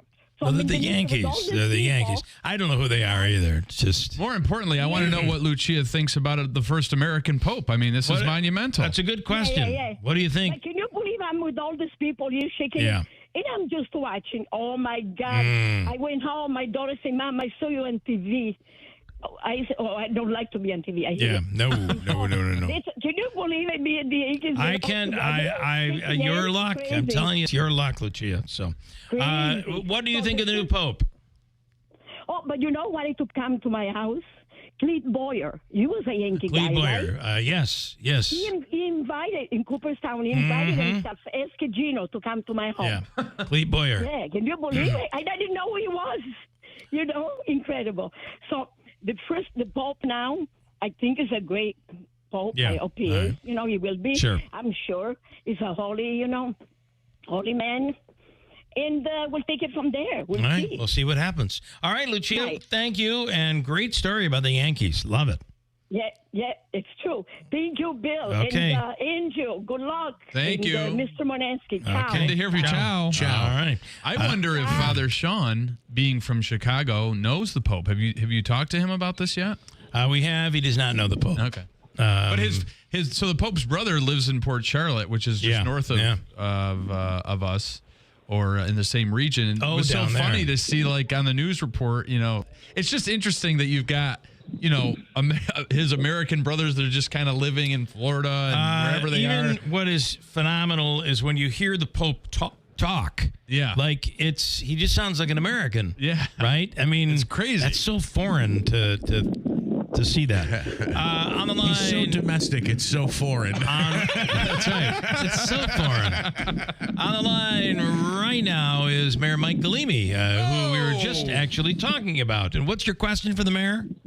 What were we? Hello, Bill. Oh, it's not the mayor. I actually had a few questions for the mayor, to be honest. Davey, you got us again. Good morning, Stefan. Are you home? Going home today, and welcome back, Jeff and Andrew. Well, thank you, buddy. It's good to hear your voice, Stefan. Now, I gotta get your guys' temperature. Rob Manfred 6 reinstated Pete Rose and Shoeless Joe Jackson, and they're eligible to be in the Hall of Fame They'll now. both make it in. What do you all think of that? I think they'll both make it in. Now, if they're made eligible, do they have the so many years of eligibility? I think so. Yeah, that's wild. 2028 they'll go in. Okay. 2028. Wait, they're going in already? Well, they'll be eligible in 2028. Okay. All right. Okay. I reached out to Craig Muter last week while you were gone, Bill, to see if we could get him on, but he says he can't make a statement. I think the Hall of Fame likes to stay out of those things. Yeah, right. Yeah. What are your thoughts? Well, I think it's about time.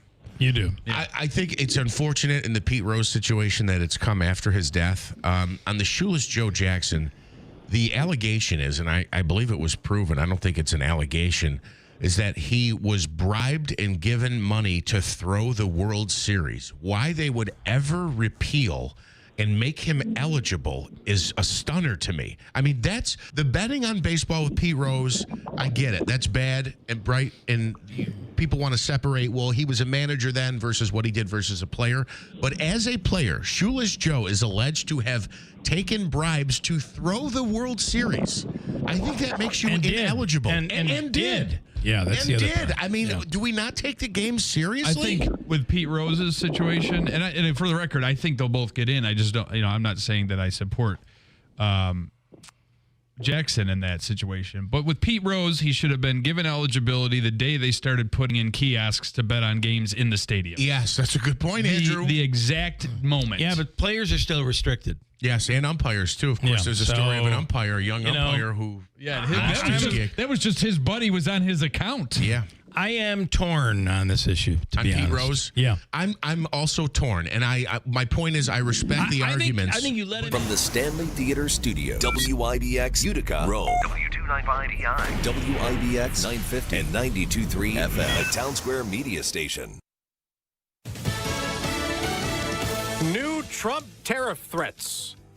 I'm Dave Anthony, Fox News. The president posted them this morning on Truth Social, and one in particular is moving the stock markets. Dow futures down nearly 500 points after he recommended a 50% tariff on European Union imports starting June 1st, calling the EU difficult to deal with. Highlighting, quote, trade barriers, VAT taxes, ridiculous corporate penalties, non-monetary trade barriers, monetary manipulations, unfair and unjustified lawsuits against American companies. Fox Business Network Cheryl Kazoni. In another post, President Trump wrote he expects Apple to manufacture the iPhones they sell in the U.S. in the U.S. iPhones made overseas will be subject to at least a 25% tariff. Harvard has just filed a lawsuit challenging a new Trump administration crackdown. Homeland Security Secretary Kristi Noem accuses leaders at Harvard University of allowing violent activities and anti-Semitism to create an unsafe environment for all students. They will no longer be allowed to participate in this student exchange visitor program. Not only is Harvard unable to enroll future foreign students, but the current 6,800 foreign students must transfer, an agency statement says. Fox's Jared Halpern at the White House. Harvard already sued trying to unblock frozen federal grants. Last night in Washington, D.C. Sarah was somebody who really cared about building peace. She spent time in Israel studying friendships. National Council of Jewish Women CEO Sheila Katz at a vigil for Sarah Milgram and Yaron Lashinsky, the couple who worked for the Israeli embassy, shot dead Wednesday night. The accused gunman's charged with murder could also face hate crime and terror charges. It's now a week on the run for 5 escaped prisoners in Louisiana who broke out last Friday. Another woman's been charged helping the fugitives, giving one of them cash. This makes 4 non-inmate arrests so far. A source tells Fox the other 2 women are girlfriends of 2 of the fugitives. Jail maintenance worker Sterling Williams also faces charges for helping facilitate the escape. He says he did that under threat. Nate Foy in New Orleans. America's listening to Fox News. When you're hiring, have you ever felt like you're missing out on meeting great candidates? Well, they're not hard to find when you go to ZipRecruiter. ZipRecruiter helps 10 million people with their job search every day. People who are actively looking for jobs like yours. So it's easy to find the right person fast. 4 out of 5 employers who post on ZipRecruiter get a quality candidate within the first day. Try ZipRecruiter for free at ZipRecruiter.com/free. That's ZipRecruiter.